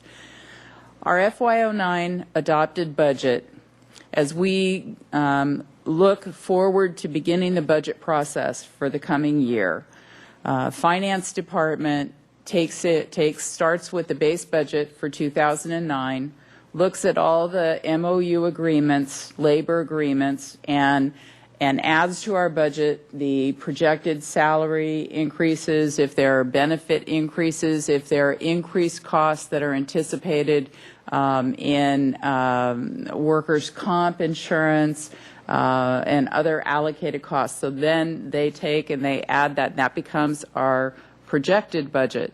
And so as we developed our proposed budget, we really were working with both. We had to take into consideration the increases that were planned for the budget if we weren't in this economic crisis, and make that reduction. So when you see those three columns, that's what the 2010 projected number is for. Okay. I'm going to overview for you and walk you through how we approached our response to the economic crisis. In this next slide, you'll see that the general fund departments were asked to propose their budgets with a reduction in total spending by $7.4 million. And the half of that target was assigned to the non-public safety department. I'm sorry, I'm not saying that correctly. Half of the general fund budget approximately is spent on public safety. And in developing our targets, instead of assigning half of the target to the public safety departments because of the importance that they play to the health of our community, the decision was to assign them a third. And then the other non-public safety departments covered the remaining 2/3, which is why you'll see that for police and fire, their reduction was 4.7%. And our department and others were 9.9%. So for Parks and Recreation, we were basically looking at $1.5 million for us. There are some other factors having to do with the local economy that affect our department, and I wanted to highlight those for you. Specifically, we are seeing an increased need for scholarships, more requests for scholarships, an increased demand for social services, such as those services provided through our community centers, the food distribution programs, et cetera. We are seeing decreased participation in some recreation programs, but not all recreation programs. And we have, in the last few weeks, been notified by some large special events that have been in the community for a long time that they are choosing not to conduct their event this year due to the economic climate. Most of those events are sponsored by nonprofits, and so that becomes a factor for them in terms of their ability to put on those events. And we are also seeing an increase in community organizations, including some of our partners, seeking greater assistance from the city. In our case, for instance, that might mean more fee waiver requests and funding requests. And so we certainly are talking with our nonprofit partners and understand the challenges all the way around. And we are also anticipating, as the nonprofit community is experiencing, that, you know, there are decreased grant and donation opportunities in the coming year. And all of those things affect what we do. As I've shared with you before, we developed 5 planning guidelines that we utilized when we were coming up with our recommended reductions. First and foremost was to keep our parks safe, clean, and green. And the Parks and Recreation Department, we are, one of the responsibilities that we have is to be good stewards of our parks and recreation facilities for the community and for the generations beyond. And so for us, that's very important when we're looking at parks and maintaining our parks. And that's why you're going to see as we go forward that there were more reductions on the recreation side of the house. And recreation programs can be a little more elastic.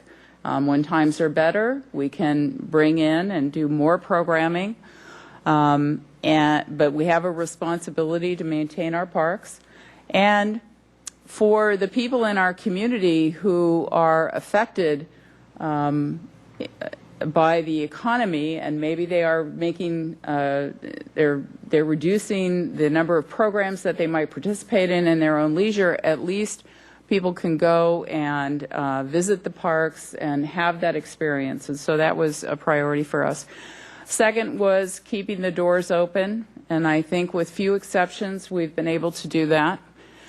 We are committed to maintaining the high quality service that we are known for. We also took into consideration the current community priorities, and we also wanted to make sure that decisions that we were making position the department to get through this difficult economic time and be positioned for success in the future. We did that by looking at the creative use of existing resources. We looked at new and enhanced revenues. Certainly with having to reduce our staff workforce, we were having to reorganize our operations so that we could still do appropriate service delivery. We also looked at where we could shift certain general fund expenses to non-general fund programs where it was appropriate to do that, and we did that in several places. We, as our last go-to, looked at workforce reductions and the reduction or elimination of programs or services. So this is how we got to 1.5 million. Overall, we identified 63,000 in new revenues. I will just point out to the Commission, since we spent a lot of time talking about the permitting of commercial activities in parks, that effort we're anticipating will generate up to $50,000 in new revenue. So I think that that's very important. Non-personnel costs, which are contract costs and supplies and services, we'll talk a bit about that. And of course, the bulk of it, almost $1 million out of our staff resources. Examples of the new revenues, new or expanded services. The recreation staff gave you an overview of some of the new and exciting programs, and parents are still looking for activities to engage their children in. Providing children with those kinds of opportunities are still a priority. And we also, as I mentioned, the commercial permitting of commercial activities, and we also have seen continued success in expanding our youth and adult sports programs. Some of the examples of reimbursing salary costs by non-general fund, similar to we charged 20% of the director and the business manager to the golf fund, reflecting their administrative role in overseeing that program. We are proposing a 10% of the assistant director's salary be assigned to the Creeks program. And the street tree maintenance program is funded by the UUT, Utility Users Tax, and our proposal was, when we looked at one of our office specialists in the Parks office, 75% of her time is related to street tree maintenance, taking calls and preparing, maintaining the database, et cetera, related to the urban forest. And so we transferred 75% of her salary over to the UUT-funded portion of our budget. Non-personnel reductions, a little under $500,000. We took reductions throughout every single program in meeting, travel, supplies, equipment. We analyzed all of our computer workstations and reduced workstations. We turned back some vehicles and eliminated them from our fleet. We looked at our contracted services. We proposed a 10% reduction to the downtown organization State Street Maintenance contract. We'll talk about service level impacts in another portion of the presentation.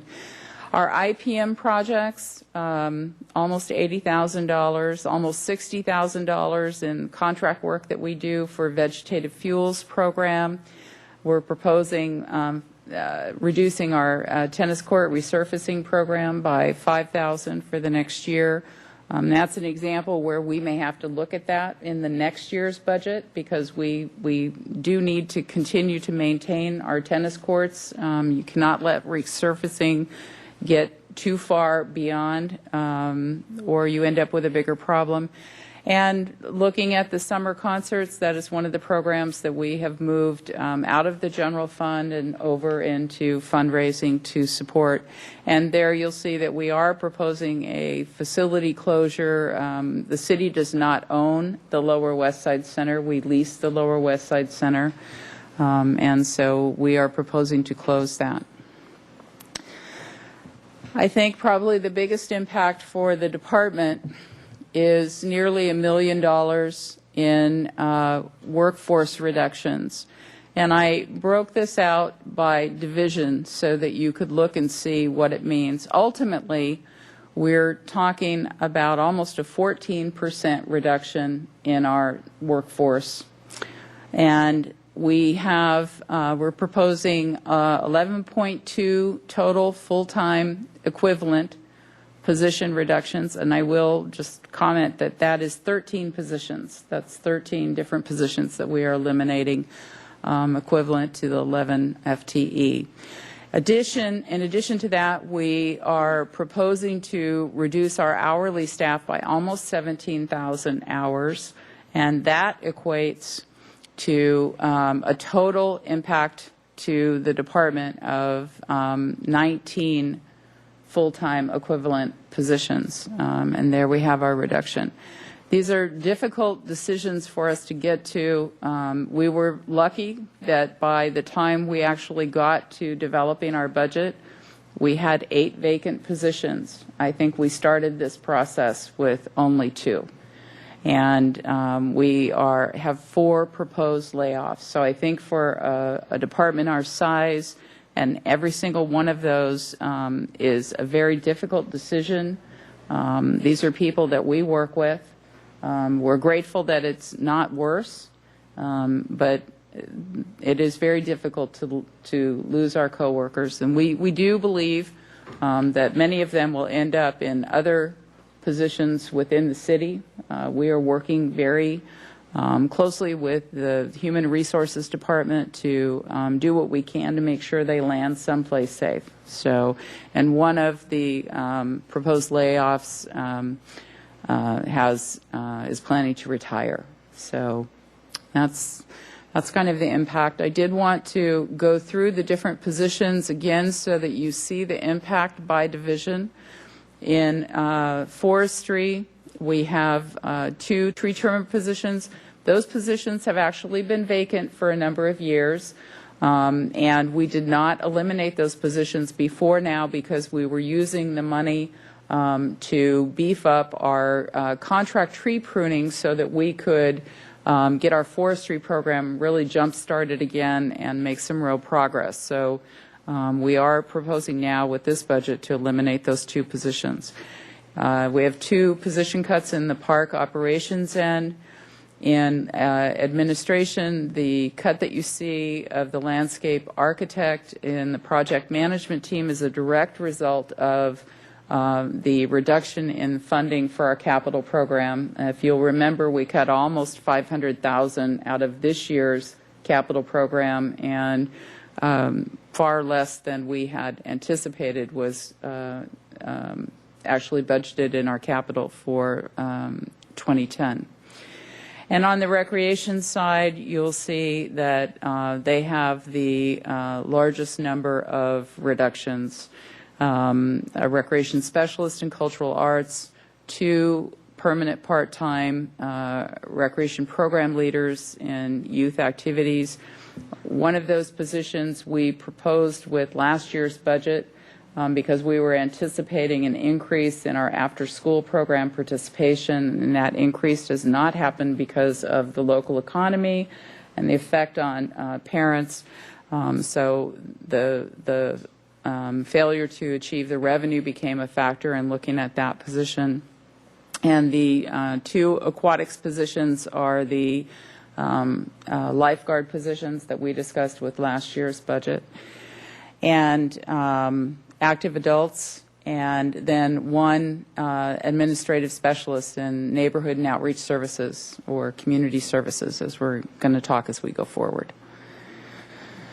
So in each division, we're going to talk briefly about the organizational changes and then the service level impacts. Because of the changes in our capital program, we did reorganize our project management team. We also looked for how we were going to both generate more revenue into that program and also to save positions. And so we worked with the Parma Park Trust, with the focus on the Parma Park restoration. We were able to get support for dedicating 25% of our associate planner that will be dedicated to the Parma Park restoration effort, and the trust agreed to cover that portion of the salary. And with the park project technician, because we did not feel that we were going to be able to maintain that position, we were able to work with the Creeks program, who, as you just heard, has some very successful time ahead with capital projects, and looking at those projects felt that they could actually use the park project technician to assist with some of their projects. So 25% of that person's time will actually be spent on Creeks projects and not general fund projects. Service level impacts in the administration division. We are reducing our hours at the front desk where we serve the public, so we will close 1 hour earlier, changing that from 6 p.m. to 5 p.m. I've already talked about the capital projects, and one of the other recommendations that the Commission has actually talked about is actually working to consolidate our 16 citizen advisory committees, which do have a big impact on staff time, but they play such a significant role for the department in connecting the people in the community with what we're doing. So we will be talking with you about that and as we move forward, but we will be seeing fewer citizen advisory committees. And Santos Escobar, our parks manager, will go over the parks division. Chair Longstreet.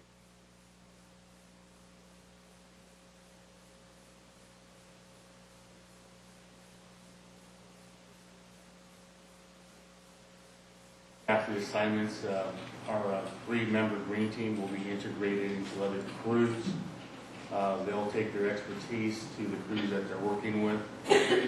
Our irrigation crew is going to be reduced from 2 to 1. We have a senior grounds maintenance that's been reassigned to the downtown route, and the seniors will also go through and have more irrigation responsibilities and work together as a team. We have some new crew assignments in order to preserve jobs. We will be going through and taking on the Sheffield Reservoir contract. We have some new added responsibilities, which is at the East Cabrillo Parkway, and we'll be going through and maintaining that come July 1. So we'll be doing that. In regards to some of the other changes within our workforce, the Riviera route will also get some added responsibilities of maintaining Plaza Veracruz, the East Side Library, and the East Side Park, and also the Sunflower Park. So we'll be going through and doing some additional changes as well. As also the supervisor will have some reassignments as well. And one of the supervisors will be going through and maintaining and oversight of the Sheffield Reservoir area there, and also going through and taking on the North Side Parks, which would mean that we would be maintaining and oversight of the McKenzie Park, Willow Glen Park, parks that are naturally in the North Side area. So we do have reduced maintenance service levels at 12 parks.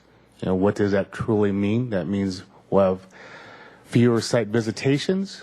We'll be going through doing less weeding and some horticultural work within our park system. Some of these sites will include the Alamedas, Sunflower Park, Bonnet Park, to name a few.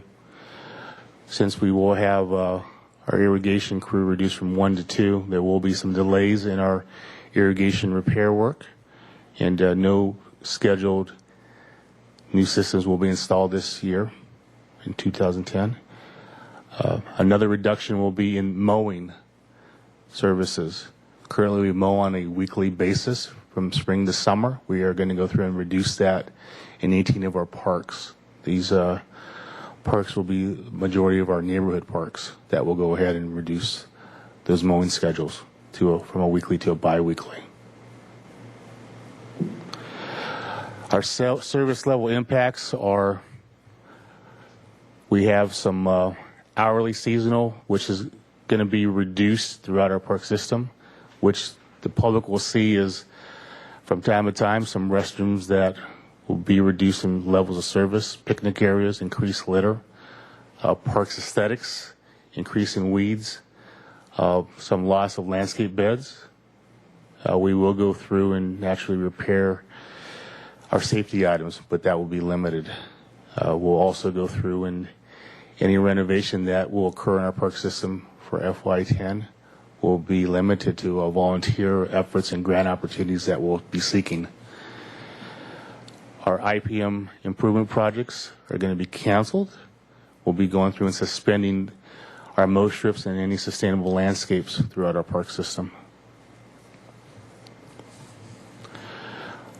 Regarding vegetative fuels program and the reduction by 50% in 7 of our open space parks, we will continue to go through and do our defensible space as prescribed by the fire department. We will go through and continue to go through and do our annual weed mowing. However, when we go through and do vegetative fuels work, which will be in the center of a park, we're going to definitely go through and reduce any shrub reductions, any tree reductions as well. So that'll be happening in regards to that. In regards to forestry, there will be a 40% reduction in pruning of maintenance of park and facility trees. We're going to go through and prune 400 less trees within parks and facilities. What this will happen is overgrown trees, reduced tree health, delayed removals of dead trees, and an increased incident of broken branches. Regarding the service level impacts of State Street, our maintenance with DO, I oversee that contract. What that truly means is there's going to be less frequency of the side streets that are being maintained by the DO, and also a portion of sidewalk cleaning that will occur. But they're going to continue to put their best foot forward to do the best they can.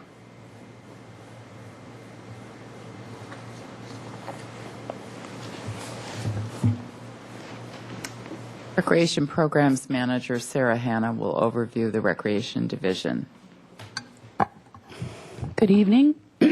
Did you want? Okay, we'll wait. Well, out of adversity comes opportunity, and be faced with this kind of a budget challenge, we really had to push up our sleeves, but we wanted to take and make the best changes for our organization possible. So these two organizational changes we do feel will help streamline our division and will give us an opportunity that we haven't had before, but we've recognized was a need. These two bullets work together. They toggle each other. One allows the opportunity for the other. Currently, we have 2 managers that oversee the 9 program areas individually. We are proposing to reorganize these 9 sections into 4 work units. And we would be asking supervisors of 3 of the work units to step up and become senior supervisors and to take on additional programs and responsibilities and oversee those staff in those areas. 1, youth activities will remain as being overseen by the recreation supervisor that currently directs that operation now. Over the years, we have recognized that fund development is one area in Parks and Recreation that we have fallen behind.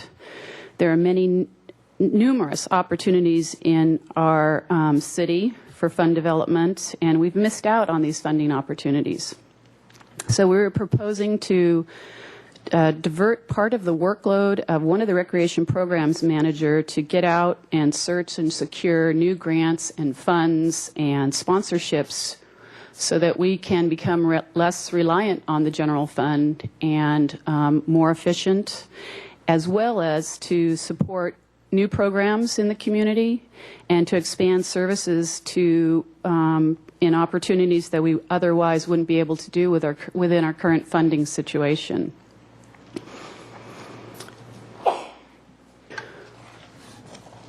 One of the proposals that is most exciting is the combining of teen programs and community services.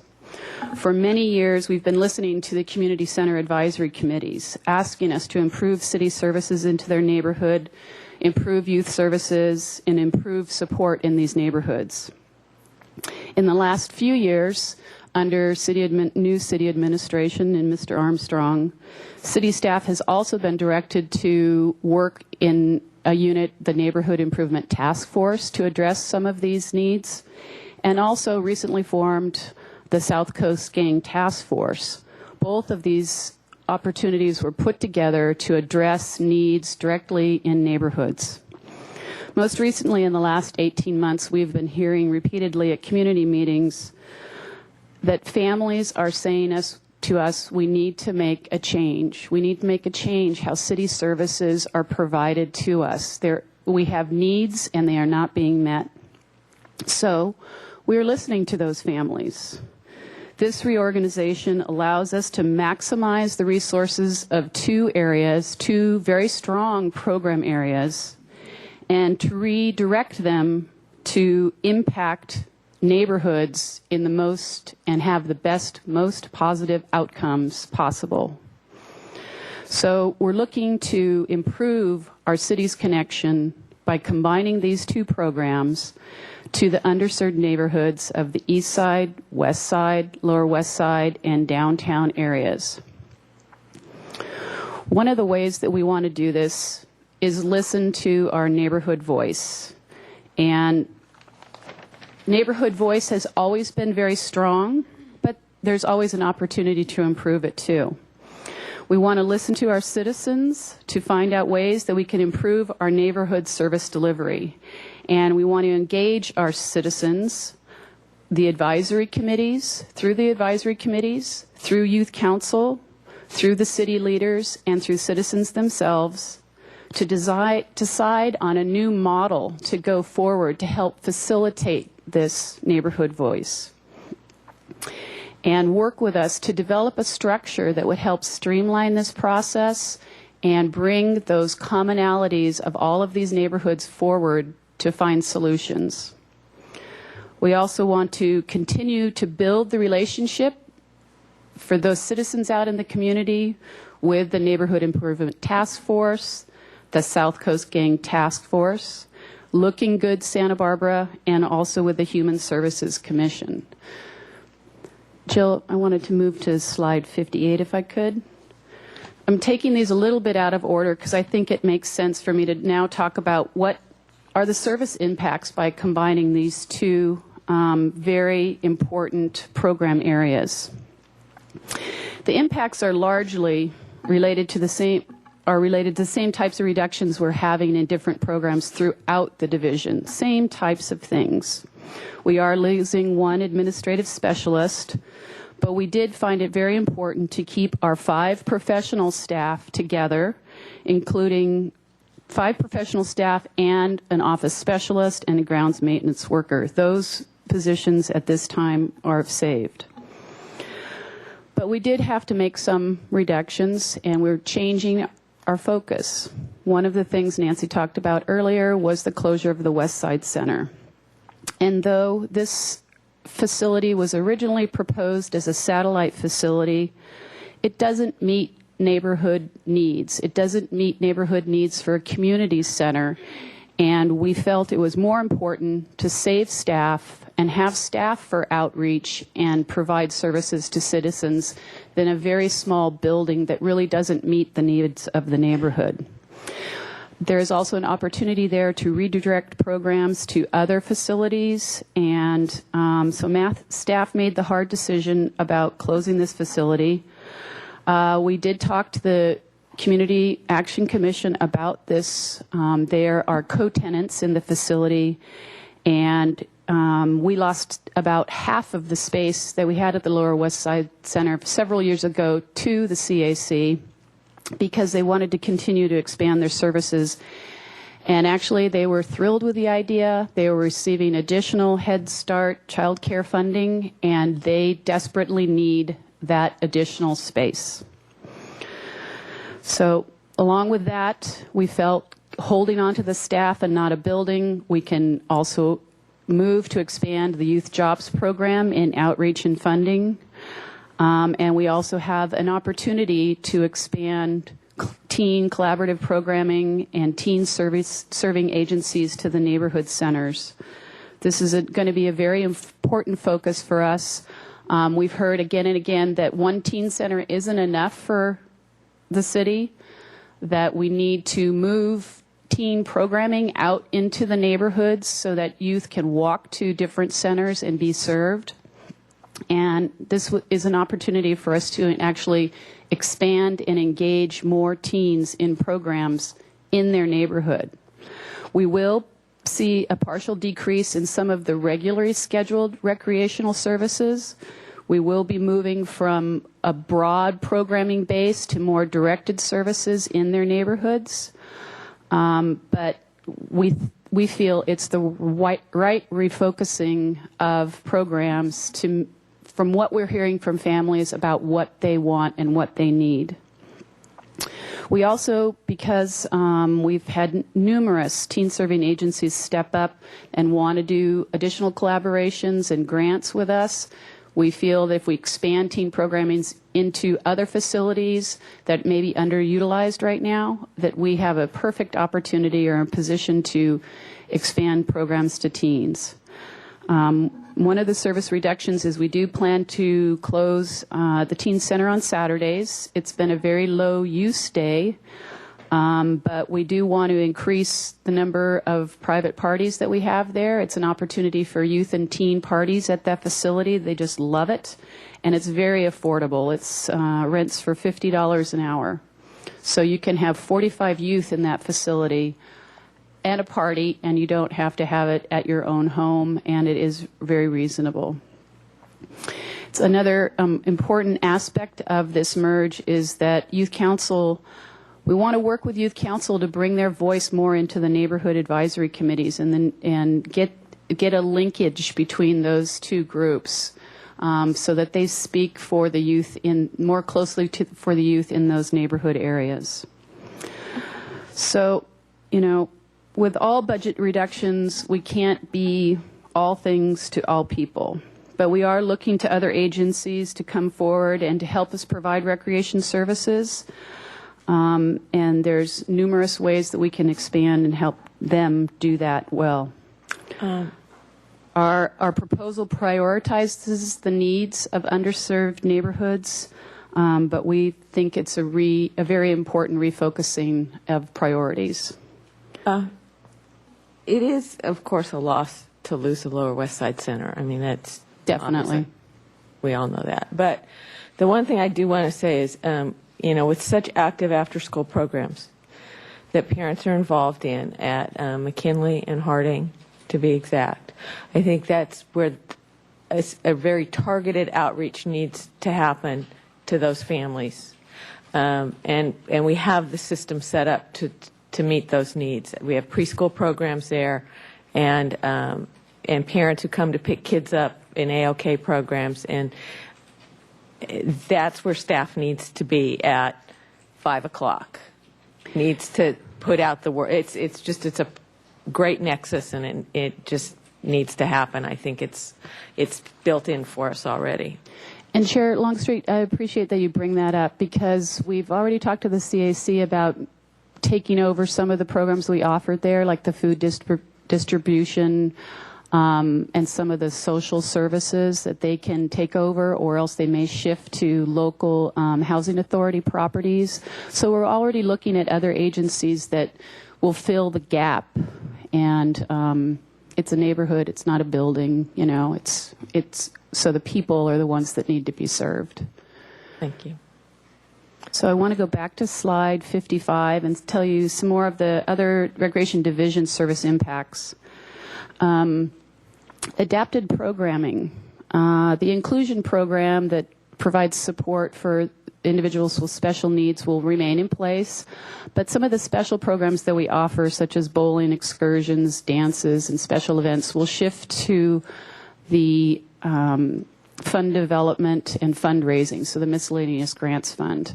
And we have not in the past had any problem raising funds for these programs, and we don't envision that being at all. And they may scale back a bit, but we do foresee that we will be able to continue easily these programs. Cultural arts, we had some hourly reductions. We're shifting from 2 monitors down to 1. And we're shifting concerts in the park over also to our fund development program and the miscellaneous grants. The senior tour, active adults and seniors, the senior tour program will be suspended. We also will have reduced staffing that may limit some of the new class offerings. We did lose a position in this particular program area. In aquatics, the Cabrillo Bathhouse has been closed on weekends. We plan to extend that to year-round. And likewise, Los Baños Pool to close on weekends for the lap swimming. Oak Park Wading Pool is to remain closed. It does need approximately $30,000 in repairs to reopen that. Funding we don't have right now. So West Beach Wading Pool will be open, and also Oak Park Wading Pool. And the recreation swim program at Ortega Park Pool will be eliminated. We are planning on putting additional swimming lessons in at Ortega Park Pool to kind of fill that space. It will generate some money for us, and also for the swimmers that want to swim, it's still very affordable to go to Los Baños weekdays and weekends during the summer for recreational swim. So that will still be available, as well as West Beach. In sports, the skate park monitoring has been reduced to just the Saturday youth-only hours. But we are also there being actively looking at new youth and adult programs, some of which you heard about earlier today. In youth activities, we had the pleasure this year of having Police Activities League step up as a bigger partner in our after-school program, and after having discussions with the school district administrative staff and the Police Activities League executive staff, we are proposing to move that program under Police Activities League for their direction. We do not propose a reduction in city funding, and we are helping them to secure other funding opportunities, City of Goleta School District, to make sure that there's a smooth transition and participants really won't notice the change. Actually, they may find some improved services because Police Activities League has been able to secure CDBG funds from both City of Santa Barbara and City of Goleta in past years. One of the reasons we did that is because we are losing 2 positions in youth activities, and so we did need to try to change the workload somewhat so that the remaining 2 staff will be able to maintain the other programs in a high quality and continue those programs. The Fun on the Run program that we have been desperately trying to start, we do feel it's an important program, but we just don't have the funding right now, so we're going to be trying to raise funds in miscellaneous grants. And we think it's a great candidate because people understand the need. Our free summer drop-in program was reduced from 4 locations to 3.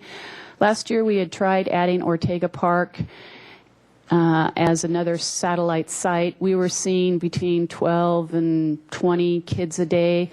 At our other elementary schools, we would see between 80 and 120 kids a day. So it just didn't make sense for this smaller facility to continue.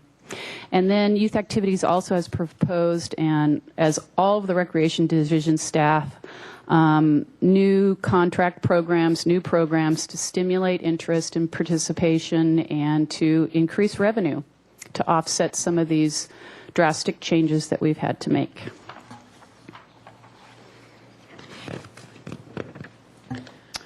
So before I move into this next portion of the presentation, and we're nearly at the end, there were a couple of comments that I wanted to add related to the Recreation Division.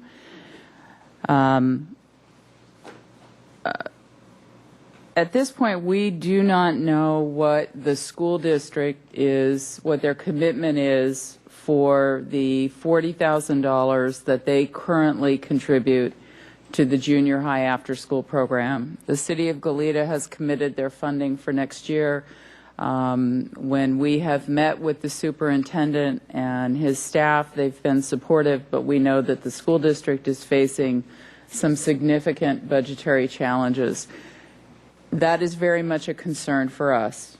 And by us, I mean all of the partners that are involved in the junior high after-school program. The loss of $40,000 would significantly impact what we are able to do with that program. So I just wanted to mention that. And also, in many of the programs that we are proposing reductions in, the unfortunate part, there are programs, particularly I'll just talk about youth activities and teen programs, and specifically the programs, there are many programs that are not being proposed to be cut and other programs that are being proposed to be cut.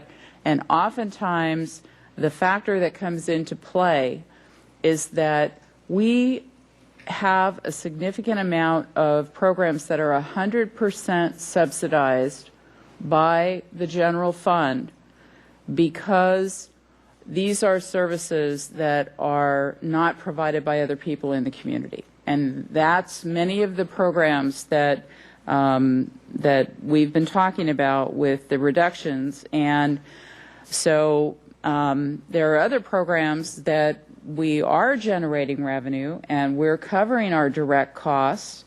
And so we need to continue to do that so that we're generating more revenue to come into the department. So it's that delicate balance, but that is often the difficult decision-making consideration that goes in with that. So it is also our hope that some of those programs will be our best opportunity for fundraising. And so I just wanted to mention a couple of those things. So one of the last things that I'm going to cover is that we had some cost shift adjustments that were identified by the city administrator and proposed in the budget that he presented to City Council yesterday that actually, aside from the $1.5 million, reduces the Parks and Recreation General Fund subsidy by another $400,000. And it came from two primary efforts. One was looking at costs in the waterfront area. It's not a new discussion to the Commission. We've revisited this over the years, but the cost of the beach lifeguard service, which is approximately $147,000, will be paid by the waterfront department, so that money appears as new revenue for the department, covering our cost. The waterfront department will assume maintenance for the Dolphin Fountain and 3 waterfront area restrooms. And so that's a savings to Parks and Recreation in terms of it's a work shift. We're not doing that work anymore, so we have some actual dollar cost savings, and then we are redirecting the work of our staff to other areas. And then the second portion of that is the city administrator's proposal to assign $200,000 of the approximately $700,000 contract for the downtown organization for maintenance of State Street and the side streets. So $200,000 of that contract will be covered by downtown parking, and that will show as new revenue to the department as well. So total of that is almost $406,000. So in addition to departments being asked to propose a budget that was a savings to the general fund of $7.4 million, we were also asked to identify additional $1.9 million in what is being called contingency adjustments. And our portion of that was $382, close to $400,000. The hope is that those contingency items will not be options that are implemented, but they may be as we go through the budget process, as decisions are made.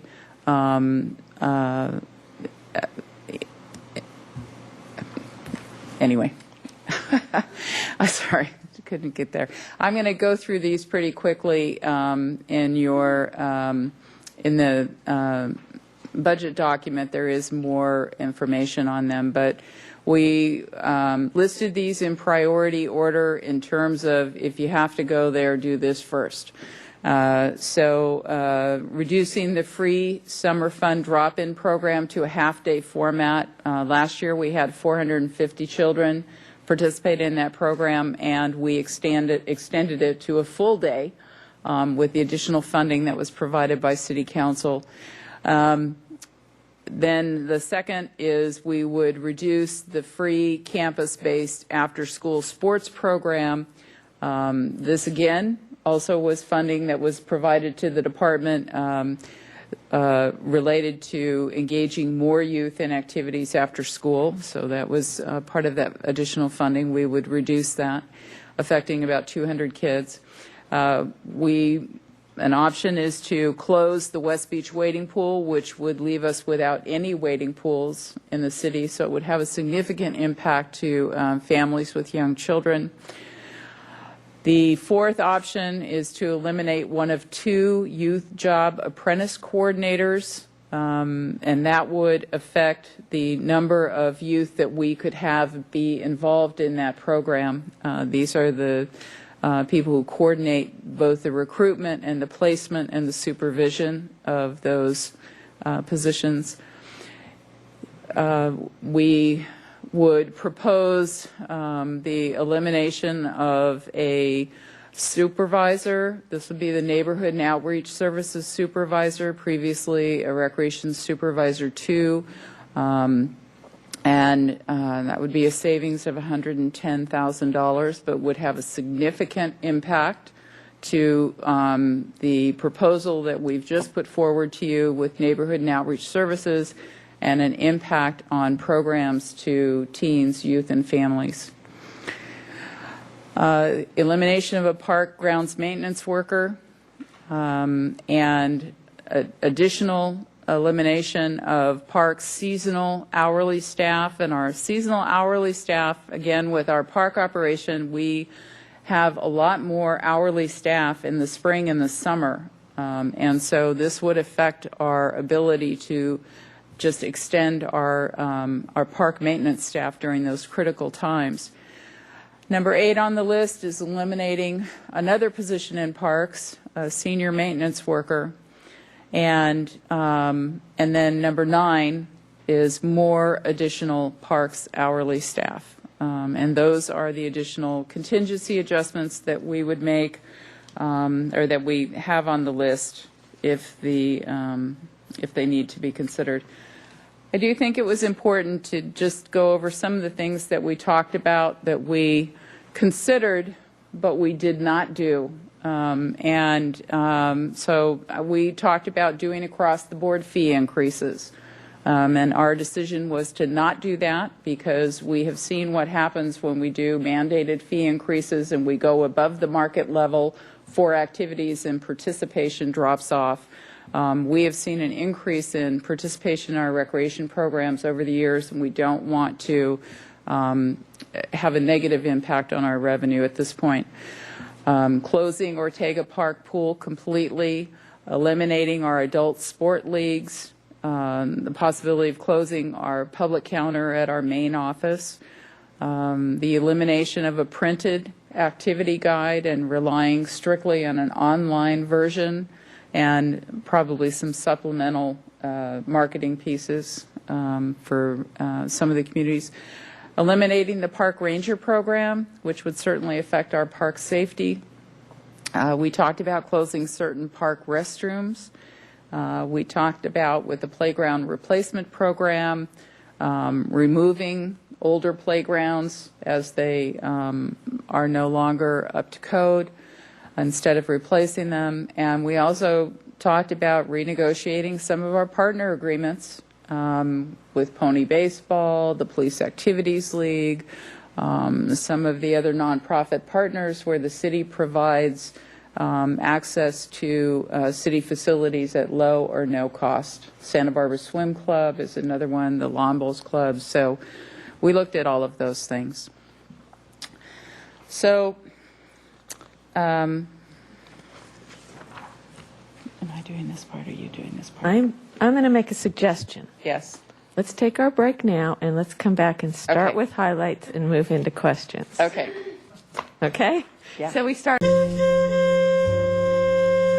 will call the meeting back to order, and we will go back to our presentation with highlights. Chair Longstreet and Commissioners, I just wanted to highlight some of the things that we will be accomplishing in the next year. We've already talked about the golf course safety improvement plan and having the contiguous cart paths which will be a tremendous benefit for us with our golf course rounds and increasing the play out there. The Carrillo Recreation Center is scheduled to close for an almost $7 million renovation. There are a lot of considerations of that within our budget. We have a reduction in our revenue. We have some reduction in costs. We won't be able to relocate all of our programs. Of course, a major initiative, neighborhood and outreach services, the fund development plan, having that in place. We will be revising our park standards manual, and phase 1 of the Parma Park restoration will be completed. We also will complete the West Side Center park area improvements and the implementation of the Front Country Trails management recommendations will be completed within the next year. And we are also looking to expand our park volunteer program, which is very important with our reduced resources. I am not going to spend a lot of time on the P3 highlights. The references to the pages in the budget book are on the copy of your PowerPoint. You can actually look at the different performance measures you'll see as you go through some of the programs in the general fund that we have reduced our targets where we expect to have less funding to, and we've had to reduce our services. So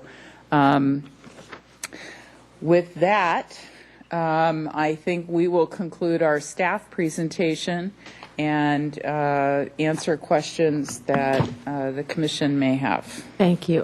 One thing I would just like to say right off the bat is you have 2010 highlights, and these are all very concrete things, but you've kind of left off continuing programs that you are still serving the public. We have free after-school programs for youth, and that there's many things ongoing that are very, very important that the staff is continuing to do. So, let's not forget the everyday work that goes on within the department and how important and appreciated it is by the community. So I think we sometimes don't say enough about that and toot our own horn, and it's time to start tooting. So now we move to some questions. And I know we've all probably have copious notes and many things. And I want to get some feedback from the commission up here. We have a work session on the 30th. One of the things I want to make sure we focus on tonight are issues we want more information from staff about. If there are issues that we really want to, that they might need to gather a little more information so that we make sure we hit those for the 30th work session. So don't feel like you need to have every question answered tonight, but but make sure they know what you need. And we can also email staff if things come up going over this material that we have further questions on. Okay? So I think that starts us off. Would anyone like to start with questions or informational? Chair Longstreet, I actually have a question about how you'd like to proceed with questions. Okay. Do you think that it would be beneficial to go through maybe from the top of the presentation in order and move by sort of section, or do you want us to try and each of us go through our book and ask our questions exhaustively? I think probably not exhaustively. I don't know about the rest of you, but I think like I said, my main focus is that we get out the issues that need a little more info. I've gone through my draft that we had delivered to us and do have questions, and maybe if we just go section by section through there and see what requires more info, what can be easily answered. That would be the way to go. I was sort of saying by section of the presentation that we had, as opposed to... And there is one, I had time with this. The presentation I didn't have time for, so I would like to make sure we kind of thumb through what we have here in case you came up with questions in that reading material. Mr. Burns. Chairman, I have questions and comments on the draft and on this, Okay. and I don't know if it makes sense for me to go through mine and then somebody else goes through theirs, or do we just want to go through the first couple of pages, and if there's any Let's questions, just start through. Let's start with the draft. Let's start with the pictures. Okay, I love and just kind of go through and see how we do with questions. And let's go to page 2. Some of it is we're going to just snap through. We're passing the golf fund. We're going into the we're general just fund.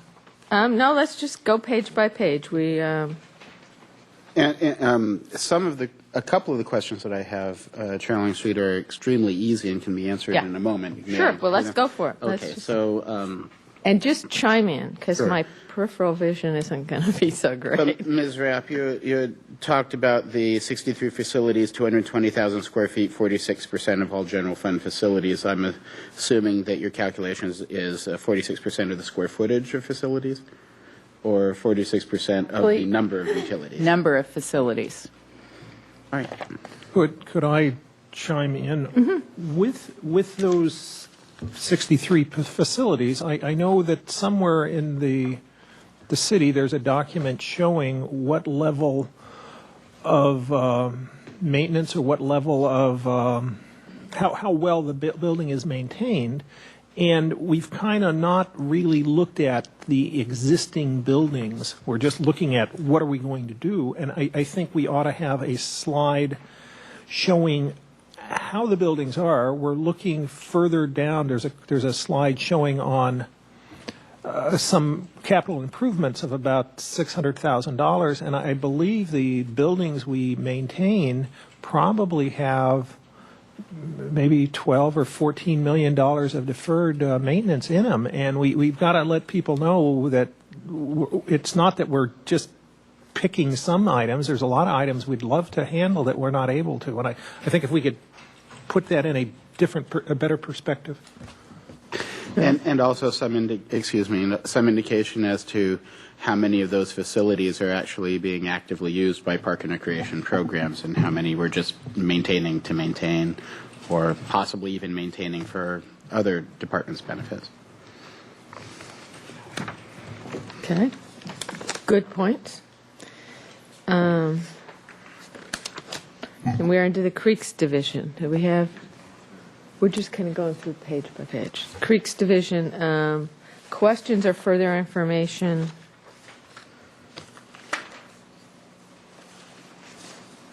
I think some of the enterprise fund really are handled better by their advisory committees, and they're pretty straightforward. I mean, there's not a general fund impact. I have a question on creeks, or comment, which is just, I'm wondering how much thought has been done, probably a lot, but how much thought has been given to how we can, to use a horribly overused business term, but how there can be synergy between the public outreach portion of the Creeks program and recreation and education programs throughout the department.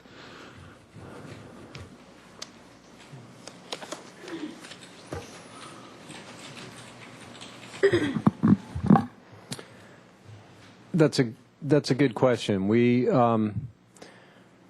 try to coordinate as much as possible wherever we have overlap, not just within this department and within the city organization, but regionally with other municipalities and special districts throughout the area. We do a lot of coordination for outreach. One example is with the Earth Day event that just happened over the weekend with other city departments. With regard to outreach, aside from events, I'm trying to think if we have any specific example on that. I think the Speak for the Creeks After School program is one of the ones that we work with recreation on. That's right, and we also work with a component of summer camp program with the camp up at Schofield Park. A lot of our capital projects are tied in with with city parks. There happen to be a lot of city parks with creeks running through them. And we also looked for opportunities with regard to staffing. Part of the presentation talked about the Creeks Division picking up 10% of the assistant department director's salary and benefits. That's not unusual in the city organization. It also reflects the reality of how the assistant director's time is spent. And then one other item that was mentioned was with regard to a project manager in the department administration and the Creeks Division, as I mentioned in the presentation, is expanding its capital program. We don't necessarily have sufficient staff as full-time staff to continue to add capital projects and the project management associated with that. But because that program is growing, we looked out at the next fiscal year and think that we'll have plenty of work to keep someone busy at least 25% time. And so that's the person in that position will remain as a Parks and Recreation Department employee, and we will compensate them for 25% of their time for work on specific capital projects. And also, the last couple of years, haven't you had youth apprentices during the summer? And that's been a really important component. Right. We've run a fairly extensive internship and youth apprentice program as well. Chairman? Thanks. I've got another question. We mentioned potentially there's about $11 million of capital projects that may show up if we get grant funding or donations. We might show that what they are or what they may be on one of the slides, just to let the general public know that we are doing as much outreach as possible to get more money other than just money from our tourists. That's a good suggestion. The projects that we're seeking grant funding for are projects that are part of our existing capital program. And there happens to be a significant amount of money available through the stimulus bill for water quality related projects. And I could set that up as a separate slide, just listing those specific projects and the amounts of those grant opportunities. Good idea. How's that for creeks? Anything else? Do we want to move on to golf? Are there any questions on the golf division? Yes.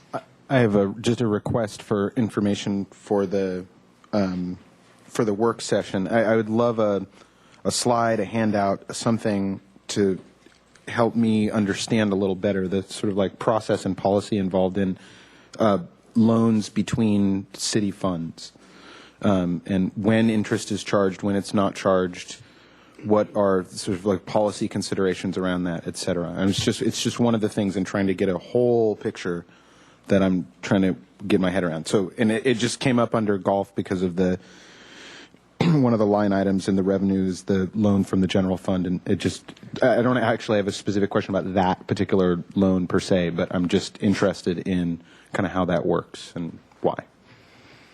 Commissioner Larimore Hall, that's probably something that I would like to ask the Finance Department to provide information on.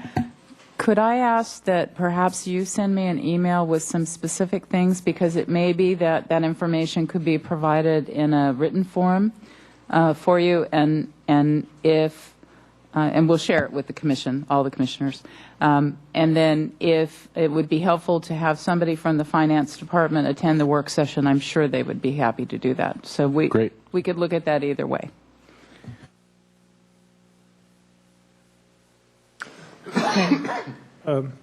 Another, or a question on the golf fund on the second to last slide on the golf fund.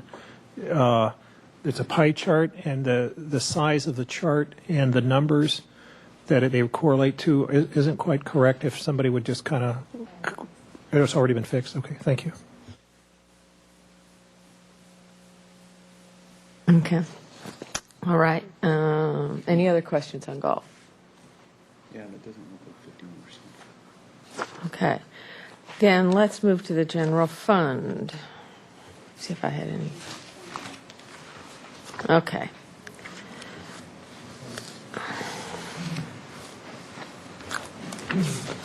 Questions? Yeah, I'll jump in. There's I'm not sure how the best way to call it, but on page 15, we're talking that the New Davis Center monthly parking permits in 26 spaces, and it looks like it's increasing $130 monthly, which must be $5 a month. We might put in what it is now and what it will be to give people a perspective. And I don't need to know that right now. No, Commissioner Burns, let me have Sarah Hanna explain exactly what that means, because we can answer a lot of these questions right now. Okay. Chair Longstreet and Commissioner Burns, when the Granada Garage was being built, they created an additional strip of parking on city property right adjacent to the downtown Lawn Bowls Club. And it was 26 spaces with a couple of spaces for handicapped parking. It has been a 90-minute zone since the Granada Garage opened. So our idea was, since people keep asking us over and over again, businesses and local agencies around there, was to take these 26 spaces, charge $130 per month per space, and have the revenue come to the department. We've talked to Downtown Parking about it. They're very supportive of the idea. They're actually going to help us implement the program. We estimate it's going to be between $35,000 and $40,000 for a year. Excellent. Resourceful. Anything else we can stripe? I have a question that I've brought up before, I think, at one of our work sessions, and I know we've touched on it. This is on the same page, same slide, talking about program facility fees, and you've outlined here some that have been raised by 1 to 10%, some, or numbers that have been raised greater than 10%. I just want to make sure that there significant thought went into the possibility of lowering a significant number of fees in order to gain, much as the discussion happened at golf with green fees. I don't need to know what they were, but I just want to make sure that that was discussed and therefore either, evaluated. Chair Longstreet and Commissioner Hockman, actually staff has done quite a bit of research, and we actually have the slides. We can show them to you this evening. We'd be happy to do that. It does show some of the changes in our participation, both in our facility rentals and in our registrations. For your benefit, since you're new to the commission, in 2004 and 2006, there were significant increases made to the park and recreation, to the recreation fees, activity fees. We did see a drop in participation, and so since that time we have taken the approach of not mandating the fee increases, and in fact we did reduce a good portion of our fees over the last couple of years to bring them back into the market rate. And maybe I could ask one of the recreation program managers to just talk about the process that staff goes through when they're determining the fee, because we do a lot of analysis on market rates.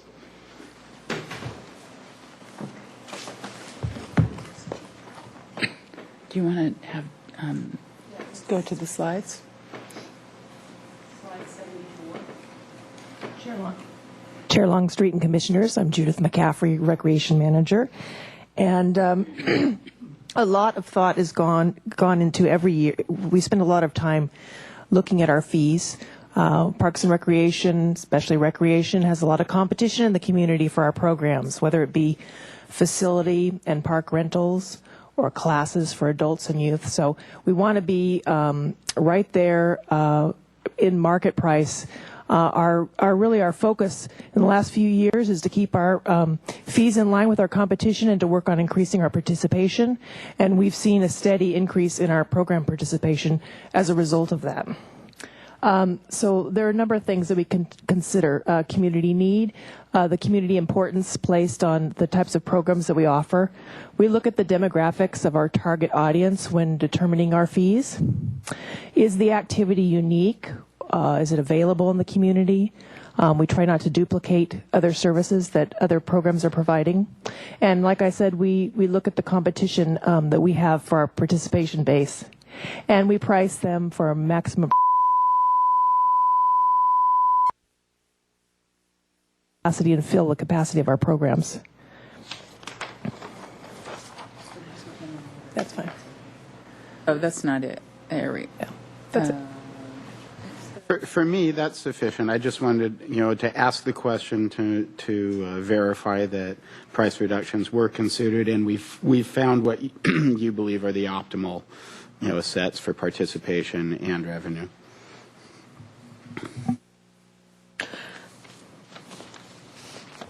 And I think sometimes when I was looking at some of those increases and you go, wow, 20%, but then the number itself is not a big number. It's like, what do you do? Put it to 1750 as opposed to 15? No, 15 to 20 is a sensible jump. So, Chair Longstreet and Commission, because I know you haven't had a chance to look through the fees and charges document, we just presented that to you today. I might suggest that we make the fees and charges a topic of the work session. There are not a lot of changes proposed, but as I mentioned, we do have some good analysis to look and see what some of the trends are, which I think will be important in looking at why we're proposing some of the fee changes that we are. So we can do that at the work session. okay, so moving on, further questions, we can just kind of keep. Just basically, as you turn the page, we're back to what I'd started with, which was Park and Rec capital program. Just we might put a chart next to that showing things that need to be replaced, but we are not planning to replace. So we realize that we are not doing everything that could be done. Just as a comment, thank you.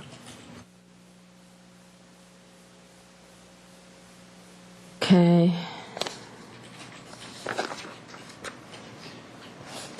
Yeah, okay. On the next page, the miscellaneous grants fund proposed 2010 budget, the adopted versus projected versus proposed.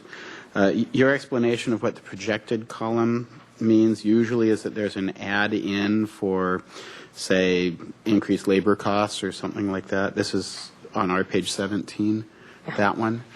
Why would, no, one back, or that one. Why would the projected column be lower than the adopted column? Go for it, Sarah. Chair Longstreet and Commissioner Hockman, in previous years, we didn't adopt a miscellaneous grants budget at the initiation of during the adoption process. And for instance, in 2009, as grants came through and programs came through with funding, those individual appropriations were adopted by council.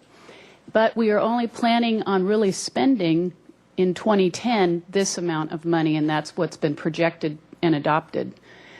So 2010 seems like a huge jump because they did ask us to do a full budget with miscellaneous grants for the first time, and so everything was put in.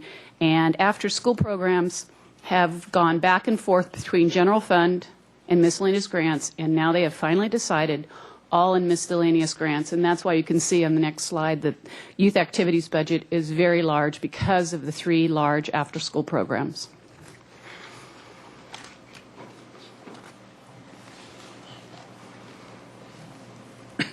Chairman, just on the, just a comment.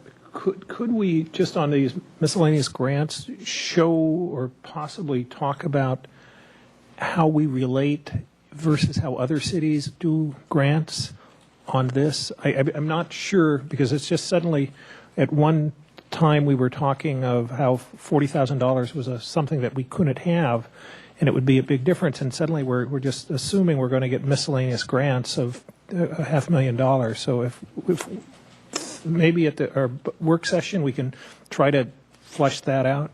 Well, I'd like to just try and provide an answer for you, and if you would like more than that, we can. I think what you're seeing here, the big number in youth activities is, a lot of that is the after-school programs. So those are contracts that we have with the school district and also where we're charging fees for the program, and it's in there. So that's a big part of it.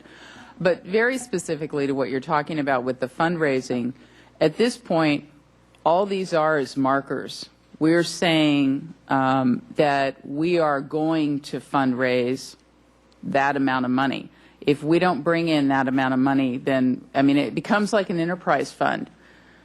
You can't spend what you don't have. In the general fund, if we have an expenditure budget and if overall for the department we are maybe shy, I'll use just an example, if $100 is budgeted in our revenue and we only bring in 60 of that, we have to cut our expenses 40 in order to balance at the end of the year, but it's an overall department impact. In the miscellaneous grants, you can each of those funds has a project number. You can't spend from one fund and move it to another. It's very specific to that particular activity, and so we are saying, for instance, in cultural arts, $20,000, that we're going to raise $20,000 for the summer concerts in the parks. If we only raise 15, that's all we spend. And so part of the question that you asked was about how we're going to do that.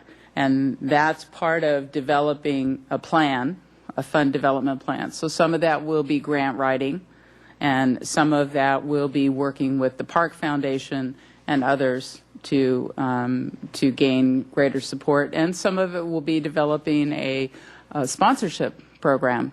And those summer concerts in the park draw between 5,000 and 6,000 people each Thursday night.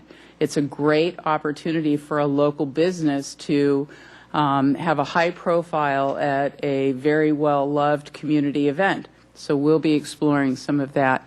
Does that answer the question? Yes, good, thank you. On the same side, on the slide, so you're saying that the proposed is which is talking about the fundraise and the grants. Okay, so then that's that the 63 is going to be higher than last year, correct? That's correct. Okay. Last year, the adopted budget for the sports program was, we had projected $29,000 that we were going to bring in for whatever program that was. And this year, we are projecting that we will do $63,000. So yes. Okay, thank you.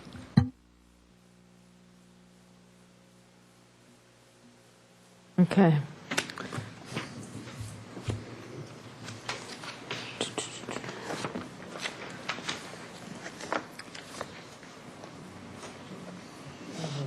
Moving on to, it would be our page 21, response to economic crisis, creative use of existing resources. We should talk probably before the City Council of what buildings may be underutilized that we might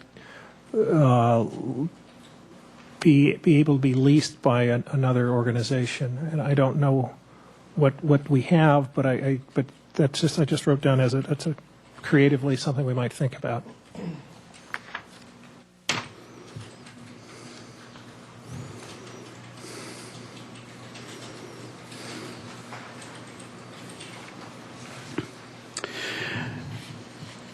Chair? Oh.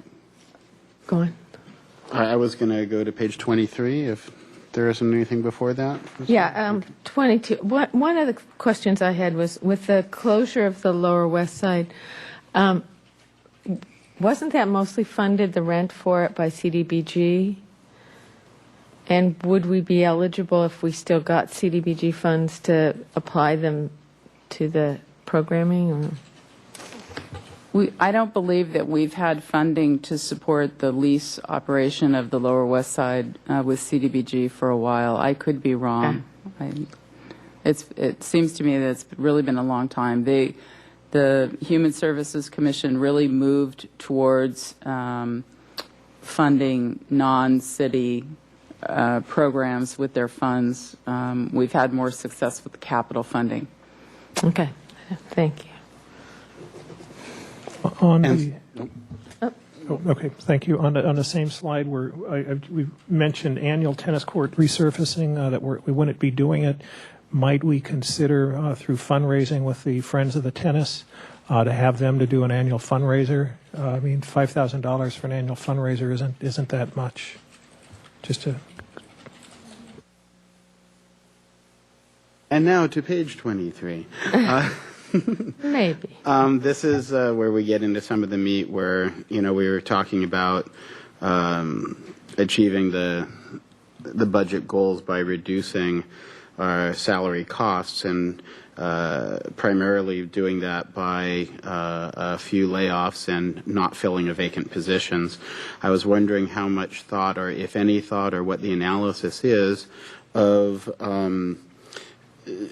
reducing positions versus reducing or freezing salary levels, and how that gets considered and whether it's considered.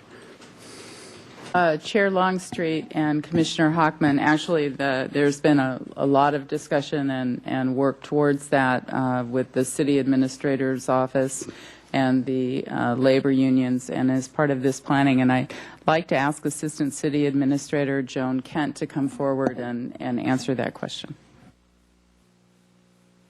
Welcome. Thank you.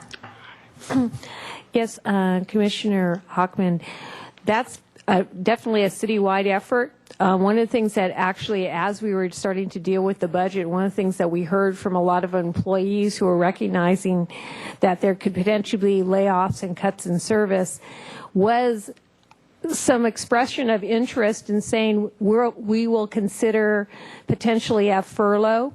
Looking at this point in time, there's very active negotiations with the SEIU Local 620, who's representing the general employees, in consideration of a furlough, and also freezing vacation cash out, which is a hard cost to budgets, and then also looking at other changes.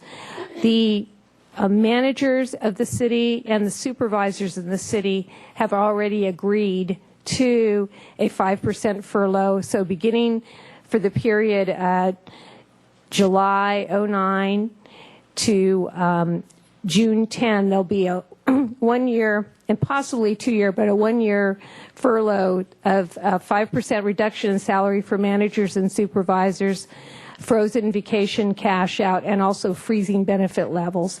And in the incorporation of the entire budget, it was anticipated that we would actually get about $1.5 million in concessions, salary concessions through furlough or vacation cash out, excuse me, by the managers and supervisors leading. We have about $850,000 of that $1.5 million. So actually, we are still working with our employee groups to hopefully achieve that full $1.5 million that we already have considered in the overall budget. So before we divvied up costs to the different departments, we actually said, here's our budget number that we need to meet. Okay, let's assume $1.5 million in concessions from the various bargaining units. So a follow-up to that, I'm hearing what you're saying is that that's sort of a city wide structure kind of umbrella explanation. I'm wondering how that translates to park and recreation. In other words, was there a talk of freezes or reductions within this department, or any kind of translation that would say, okay, we don't have to lay off these 4 people if we could achieve some freezes in salaries here, or here's a position we'd like to save because of the services it would provide to our community, or something like that?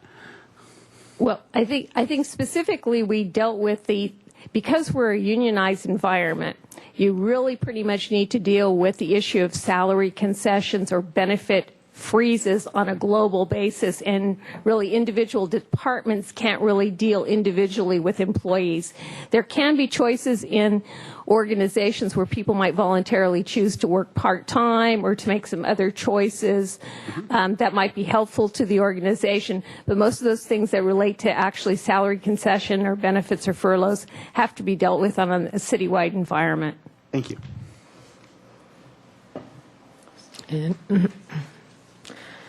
And I think I watched the council meeting the other day, and I know SEIU is quite anxious to get back to the table and bargain. And, I think the employees, there's a lot of care for their fellow employees. So I hope that all of the bargaining units sit down at the table, because there's other ones that really have a huge impact. I just wanted to thank Ms. Kent for her comments and for clarifying, because there certainly is a tremendous amount of misinformation about that process out in the general public, and particularly the local media. And I just want to say, as far as from a commissioner standpoint, I take both the city and workers' representatives at their word that everyone is very serious about working together to make sure that we keep our fiscal house in order with as little pain as possible. And I just want to encourage the city, or from our side, to really take seriously proposals that may look a little painful from the city's standpoint in order to avoid layoffs, because as we're seeing across the country, the more layoffs there are, the harder it's going to be to dig ourselves out of the recession in general. So I want to thank you for providing that information, and I hope to see your face at a lot of other meetings providing similar clarification, because we have a lot of work to do to push back against the misinformation. Right. Let me just say I appreciate that. I mean, one of the things that's been, let me just take the opportunity to say how much city administration appreciates all the work that all the departments have put in together to work on their budgets, and particularly Parks and Recreation, and looking at this, and how much and how painful this is for us as an organization when you are dealing with employees and employees' lives. And we have a difficult time enough as departments dealing with services, but when we're actually dealing with a budget that has to actually affect individual employee families, that's really, really tough for us. So we take very seriously working with all our employees to try to place the employees who potentially are going to be laid off, and to work together to really try to mitigate that impact, both on services to the community, but the impact to the employee families too. Chair Longstreet and Commissioner Hall, and if I could ask Ms. Kent to address this. Over the break, one of the commissioners asked me, related to some of the comments that have been made in the community and the media about city staff salaries and what comparisons there are, how frequently. And I mentioned that within the last couple of years, the city had undergone a manager and supervisor salary study. And I was just wondering if you could just say a couple words about that. Yes. The managers are an unrepresented group, so they are most of the employees of the city of Santa Barbara are in a union environment. They are represented. The managers groups are not represented. So the way those salaries are determined is there's a periodic survey in the agencies that we would relate to, particularly Ventura City, Oxnard. What are some of those agencies that are doing comparable kind of work? And the goal of the city is that we look at having our salary and benefits at what we would call the median, or the average, essentially the median, which would be half the salaries are above us and half are below us. So that's our goal when we're looking at salaries. It's interesting.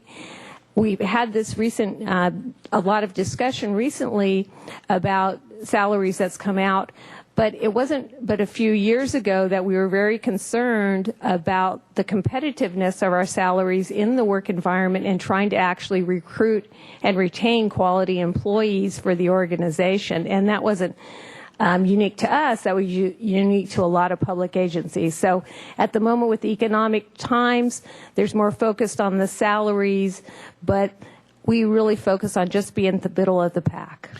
And if I may, how large is the cohort group that we're comparing to or doing research on? It depends on the nature of the bargaining unit, but it's 15 different agencies that we use when we compare management salaries.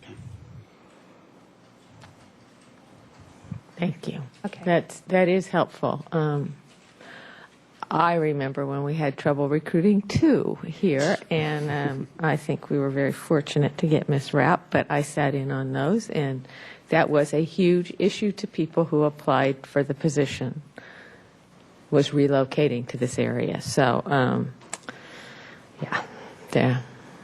Probably enough said on that one. I'm glad we have the staff we have.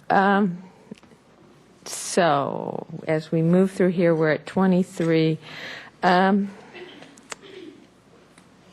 You know, along those lines, and this is just a comment, you know, I look at how much the contract work is getting cut and all of those things. Forestry brings it up to me. And, you know, I think we have to be aware that all those dollars are dollars not spent in our community.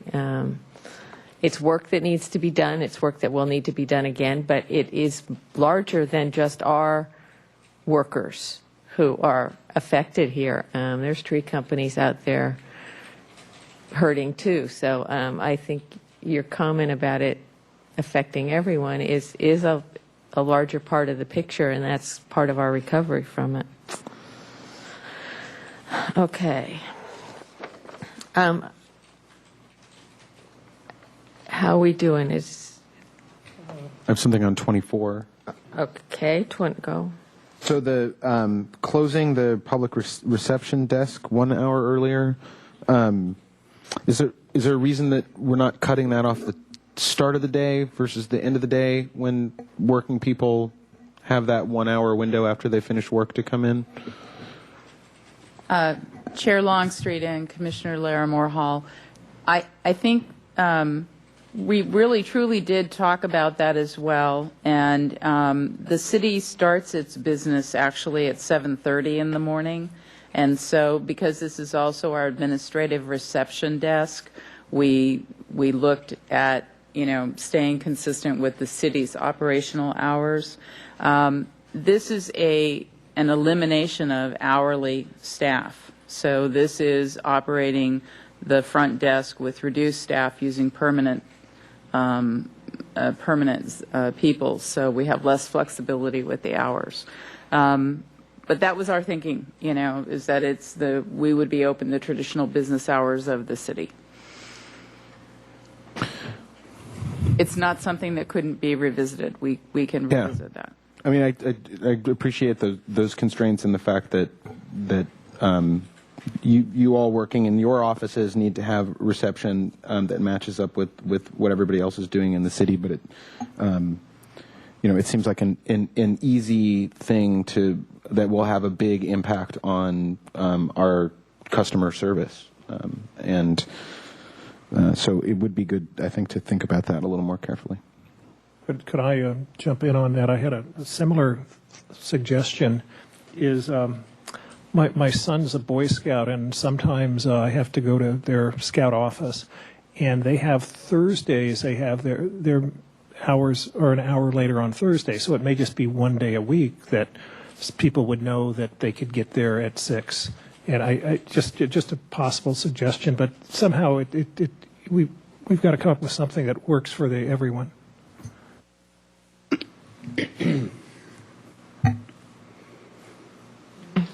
Page 25. Anything? Yes, this is a Parks Division service level impacts comment on irrigation repairs delayed and no new systems installed. Again, this is something that I see the need for, or I see that it will be a consequence of the cuts that we're making.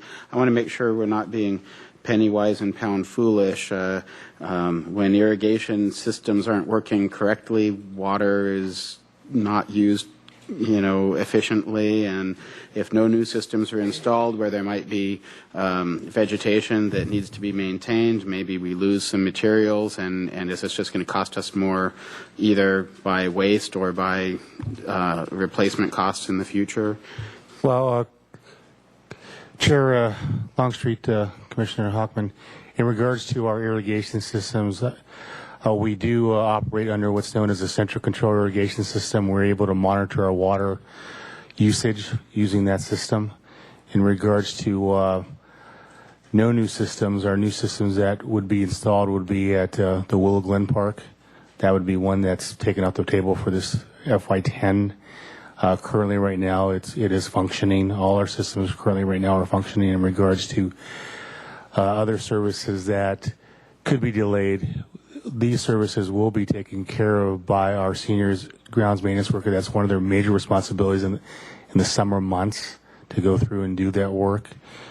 And So when we're saying irrigation repairs delayed, we're not saying we're not going to do any repairs to the irrigation system. We're just saying that they may not happen as quickly, or they'll be reprioritized, and the ones that are really wasteful or that need to happen will still happen, but some maybe discretionary repairs won't happen. that is correct. Okay.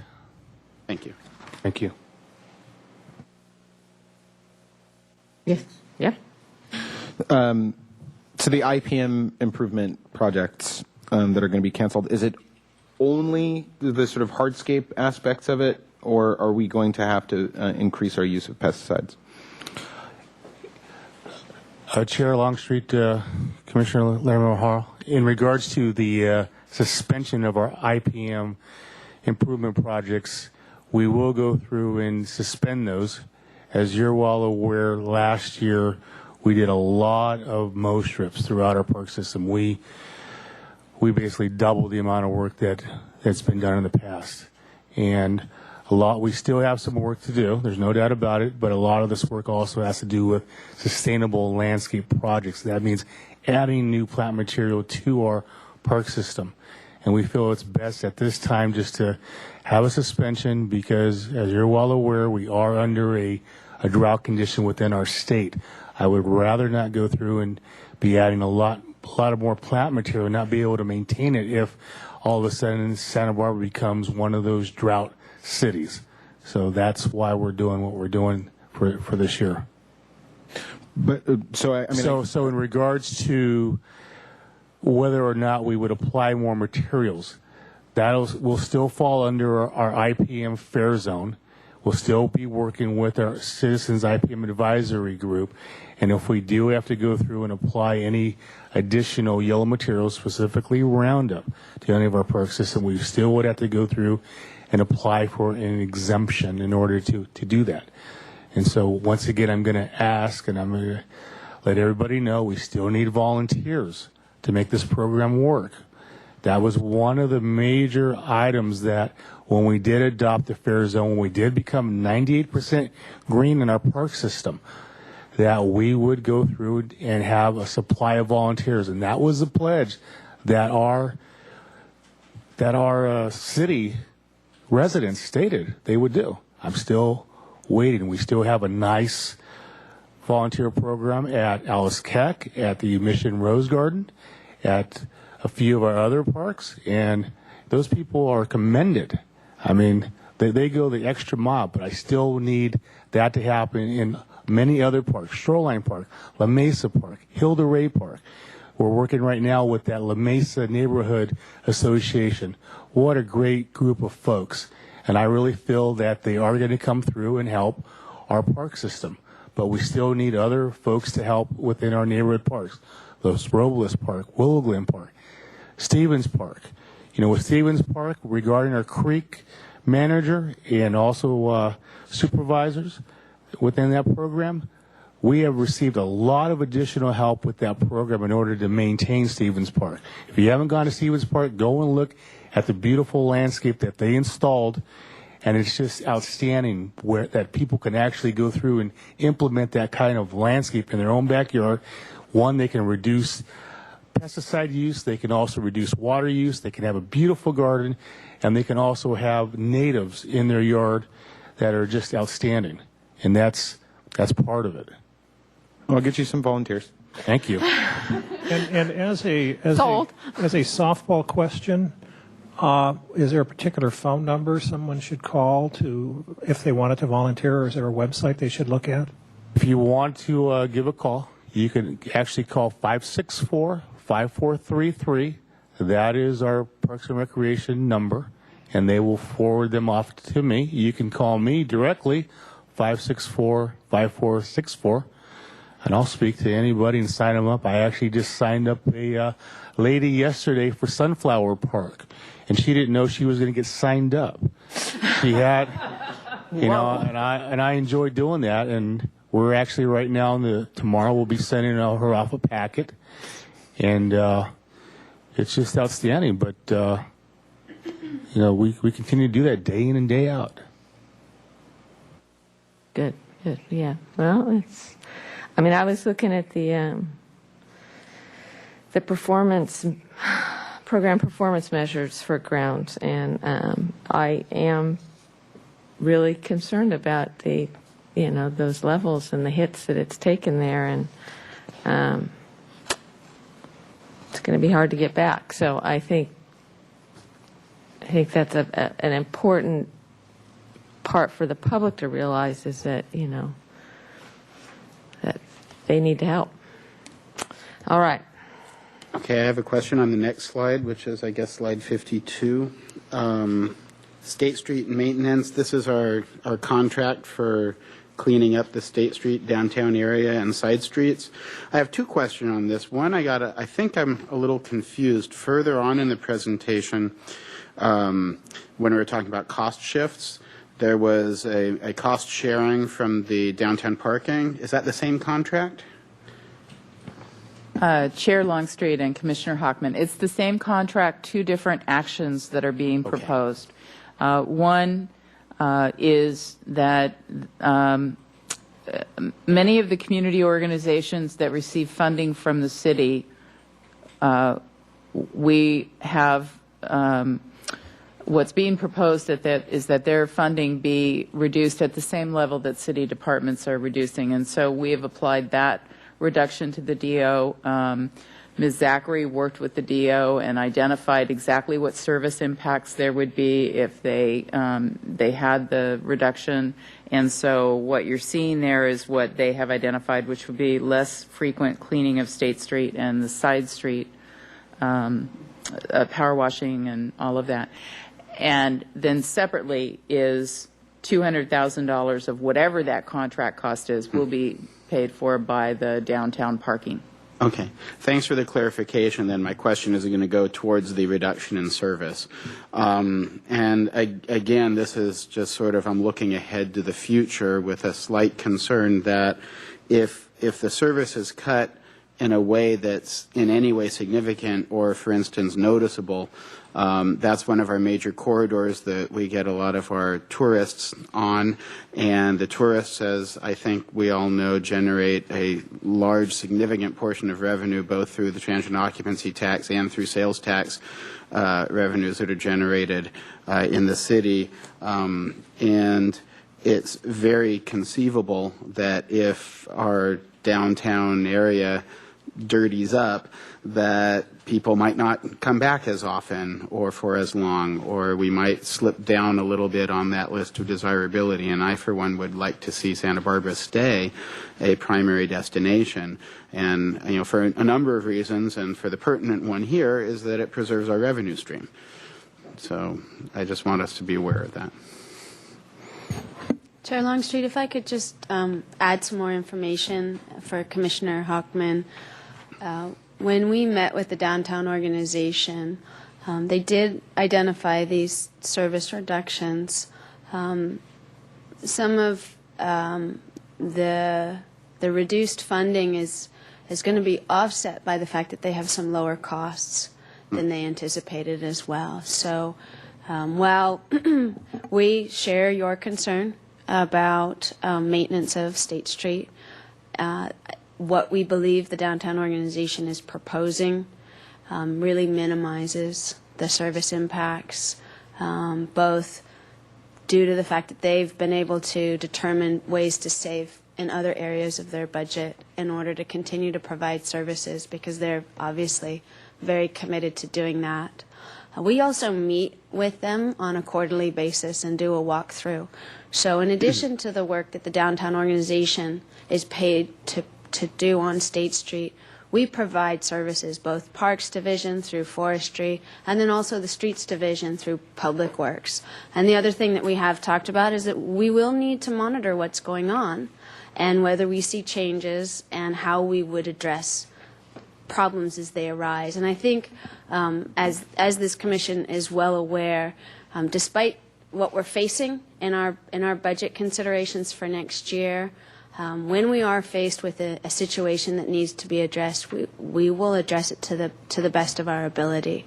And how we appear to and how we function to both our residents and our visitors is absolutely critical to us and why we're here. That's the answer I wanted to hear. Thank you. And it would be nice if we could get Lower State Street to match. Okay, let's, there's some parkland, yes. Other questions as we move on? And some of this, I think there's further discussion on the 30th, but yes. Yeah, I guess on slide 54, how you say the combine of team programs and the community service, can you outreach more on that and explain a little bit more of exactly?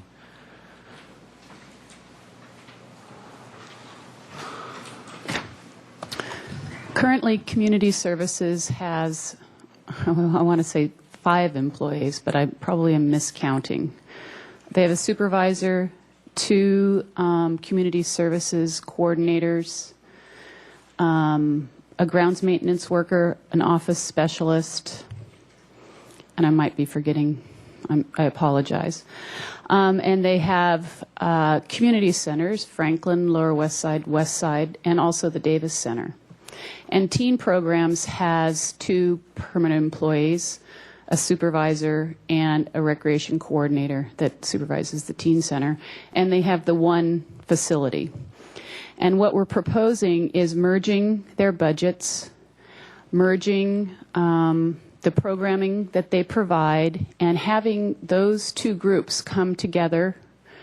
And this process has already started to talk about ways that we could better take the resources of those 2 individual groups and work with families and with the youth in our community to provide better services and perhaps spread teen program services better throughout the community to address concerns of parents and provide opportunities for teens in different locations throughout our city.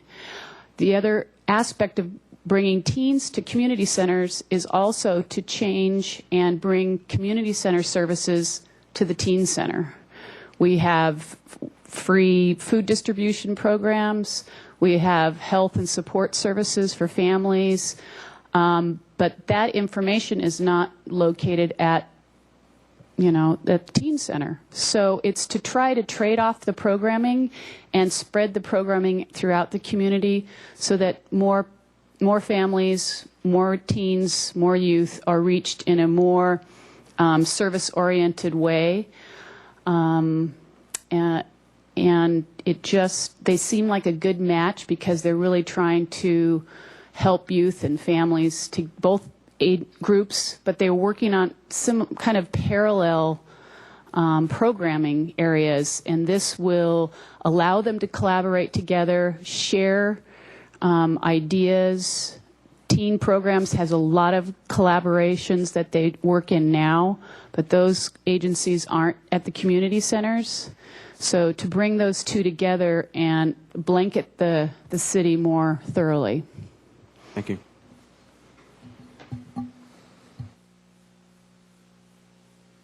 Good explanation. I think it's an exciting idea, and it's going to bring some new life into that whole idea of programming, and I hope expand it kind of farther out into the city. So, and I think there's a lot to discuss about that at the work session, down to the nitty-gritties, but I think it takes some time to sort of formulate the questions even. Now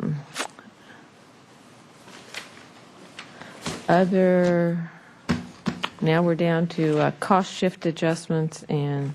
I have a question on the contingency adjustments. Yeah, lots of questions. Yeah. My question is, with the adjustments that we're making, sort of the mandatory adjustments, everyone's doing that across the board, or at least in some sort of percentage, but we are responsible for 100% of our portion of the reduction in budget. When we get to the contingency adjustments, we've been asked to specify them in a priority order, I would assume, so that if someone says we need to find $35,000, we'd go to number one on the list and do that. Who determines which departments, or is there an order that the departments get hit, or is the first $200,000 more we need to find, welcome to politics, go evenly amongst all of the departments, or it's just and again, we can discuss this more later. Just be an interesting. Chair Longstreet and Commissioner Hockman, I think it's perfectly appropriate to be discussed here. There are staff positions on here, and I know those staff are very concerned about their positions. So from my experience, contingency lists are dealt with in a couple of ways. Sometimes it's handed back to the department, and if we have proposed a reduction in service that perhaps the commission has a different opinion on, and the commission might say to the department, we'd like to know, if we weren't going to do that, what else would you cut? Because we understand you still have to cut. So they might be used that way. I have also experienced where that gets turned back at the commission, at the council level as well. Come back with an alternative. There's that. I also know that last year that there were discussions on the dais with the council and the finance committee looking at the items that were listed on the contingency list. That some had more appeal than others for being considered, and it may also be that there's a reduction proposed in a different department that they may not want to make, and they may look at our contingency list. That was primarily my question, is if there's a certain amount of money to be found, is it primarily city council that ultimately says take it out of, looks at the contingency lists of each department and then says, okay, we're going to pick that one and that one from this department and that department, or possibly, well, then let's take 50,000 from this department and 70,000 from this department and none from the rest of the departments? And that's a city council decision? It is a city council decision, and that is basically what happened last year. Okay. That there were certain things that they said, well, I think, we'll do this, and it was agreed at the city council level. So, thank you. And I think, for me at least, that is the part that is so difficult looking at the next 2 months. I don't know if any of you watched yesterday, the meeting. I mean, there were 5 people to speak to the animal control cuts. So, these cuts are hard in many areas, and the council, it's an election year. Voices are going to be heard, and so it's important that the voices are heard for our department also, that the cuts, we accept our share of the cuts, but that, we don't know what else is important to people. Down at the harbor, how many letters went out? Thousands of letters went out, or over 1,000 letters went out because of the budget reductions they'll face. They're looking at closing the libraries on Mondays. A lot of things that are important throughout the community and that council has to make tough decisions on. But, I don't want to see the cuts go any deeper in this department. I have a hard time with what we're looking at right now, and I can't see anything else happening in parks. Like you said before, it's a little different in recreation. It's hard to see it, but you can bring a program back, but if we don't take care of the Morton Bay fig tree, it's gone. That's a dramatic one, but the trees in Alameda Park, we have historic parks.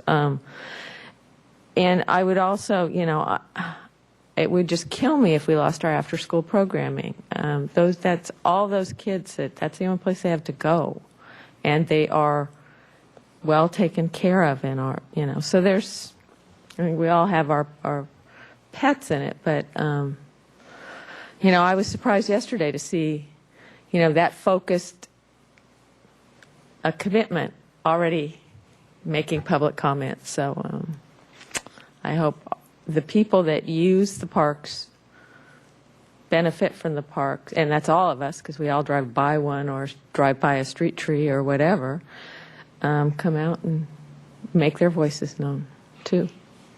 Chair Longstreet and Commissioners, I might suggest or ask you whether in fact you have any interest in having a brief discussion about one of the things that was mentioned by Councilmember Falcone at yesterday's council meeting. And I've shared with you in the past that we've, as part of the Regional Park and Recreation Task Force, which involves the City of Goleta and the county and Santa Barbara, City of Santa Barbara, and we've, formed, been in existence for many years, talking about regional issues related to parks and recreation. And Councilmember Falcone mentioned that perhaps this is the time to talk about creating a park and recreation district or a recreation district. And this goes back to a conversation that gets had every now and then where the City of Santa Barbara provides recreation programs for basically the whole South Coast, which is a population of about 200,000 people. And our city residents number about 90,000. And it's funded through the general fund for the most part. We do have a resident, non-resident fee pricing structure in our programs, but that still doesn't cover, especially in the programs that are heavily subsidized, like the after-school programs. And so I just wanted to mention that to you in case that was something that you had an interest in learning more about. And if you wanted to put that on your agenda for your work session, just whether you have an interest in pursuing that at this time. It's a very good concept. The issue that comes up is it's not that there's money on the table at the county or at the City of Goleta to fund programs. I think in the long run, it's something that we ought to look at. But I think that people may look at that as something they could take money out of the park department, so they wouldn't be taking money out of a different department. And I don't think it's really an issue that right now trying to form a whole new organization during a budget cycle makes a lot of sense. It may be something we look at it in the fall. My thought, and just tie on to two other things. One of the programs we were talking about that we might cut would be the reducing the free summer fun program to half day, and it was mentioned that 450 kids participated last summer. If that were to be the case, I really would like those parents to come here to City Hall and explain why it's needed. Because, I mean, realistically, if we're talking politics, we really ought to realize that we give so much to this community, the park department and the recreation, that sometimes it's people don't think about it, but we really do. And just since I'm on this comment, this is really not fun trying to figure out how to squeeze money from a turnip. And we're doing it as best we can. We'd rather not be in this situation, but we're trying all we can. Yes, sir. I would be interested in hearing more about a district, but I completely share Commissioner Burns's sort of like overall wariness of even thinking really too concretely or seriously about such a big undertaking right now. But I would love to hear just sort of more about it, get some examples, other examples of similar arrangements. And I just want to, it seems like we're kind of winding down. I want to underline something that I think all of my fellow commissioners have said in different ways tonight, which is, like one person's vital city service is somebody else's pork, right? And and something that you feel, and this is just for anyone watching at home or reading the minutes, if there's something that the city provides that you think is really important, and you have a reason why, now really is the time to make your voice heard, because employees, and I happen to personally think this is a great thing and a very important thing, but employees have representation through their unions, and there certainly are business interests that are organized in various ways and have a lot of political clout in this city. But for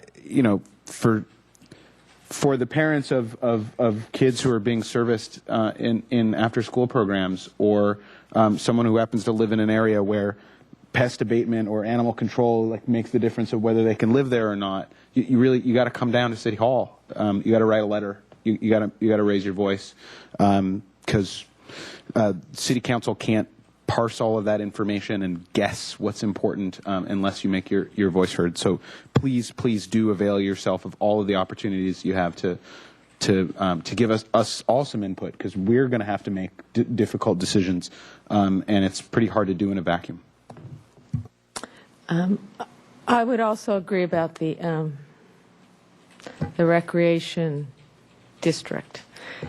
It just seems to me right now, with everybody in the same financial boat, probably they're not doing it now and they're not going to buy into helping us. But I think we should investigate it. As you know, I have always felt we've taken the brunt of the South Coast, But on the other hand, we also bring those people into our community to use our programs. They keep our programs alive.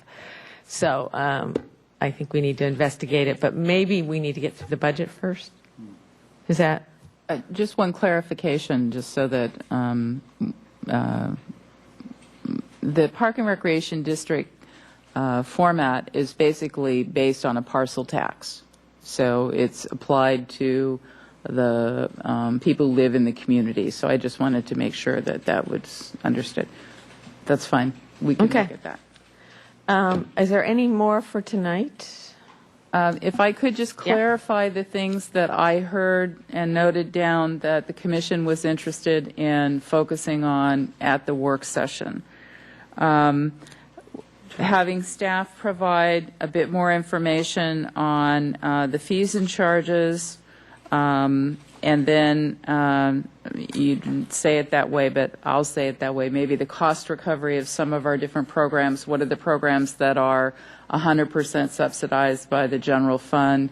And that's very tied to the fees and charges in our department revenue. I heard a request to address the issue of infrastructure, deferred maintenance, and we'll put together some more information with that.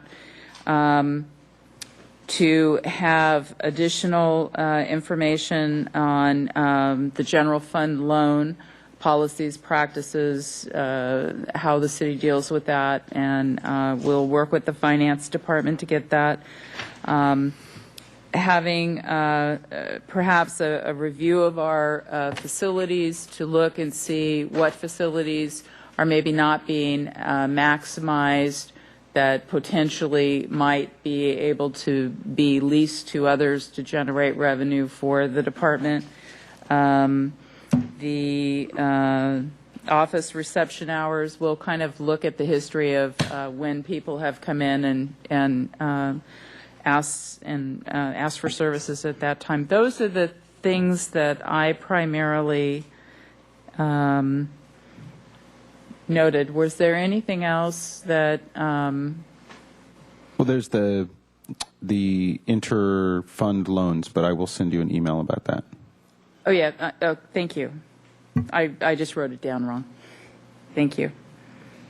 And I'm not sure how to quite phrase this, but what do we have, from a historical perspective of what we're doing now versus what we've done over the last few years, as we're talking of our increases, for instance, of fees, where has it been over the last few years? So when people say, well, maybe we're only going up a little bit this year, but let's look at it over a 10-year period, because we really are charging a lot more than I think we have in the past. And I don't want people to think that we're not, you know, I want to let the people look at a historical perspective.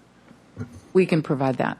And are you speaking of programming or of rentals, or is there a specific area? Or? I haven't been around long enough to know which I am interested in. Maybe if we had a broad brush on both of them, then we can decide which one makes the most sense to talk about. Since they both are generally affected at the same time, when we've been asked to increase revenue, we're looking at both. We'll cover both.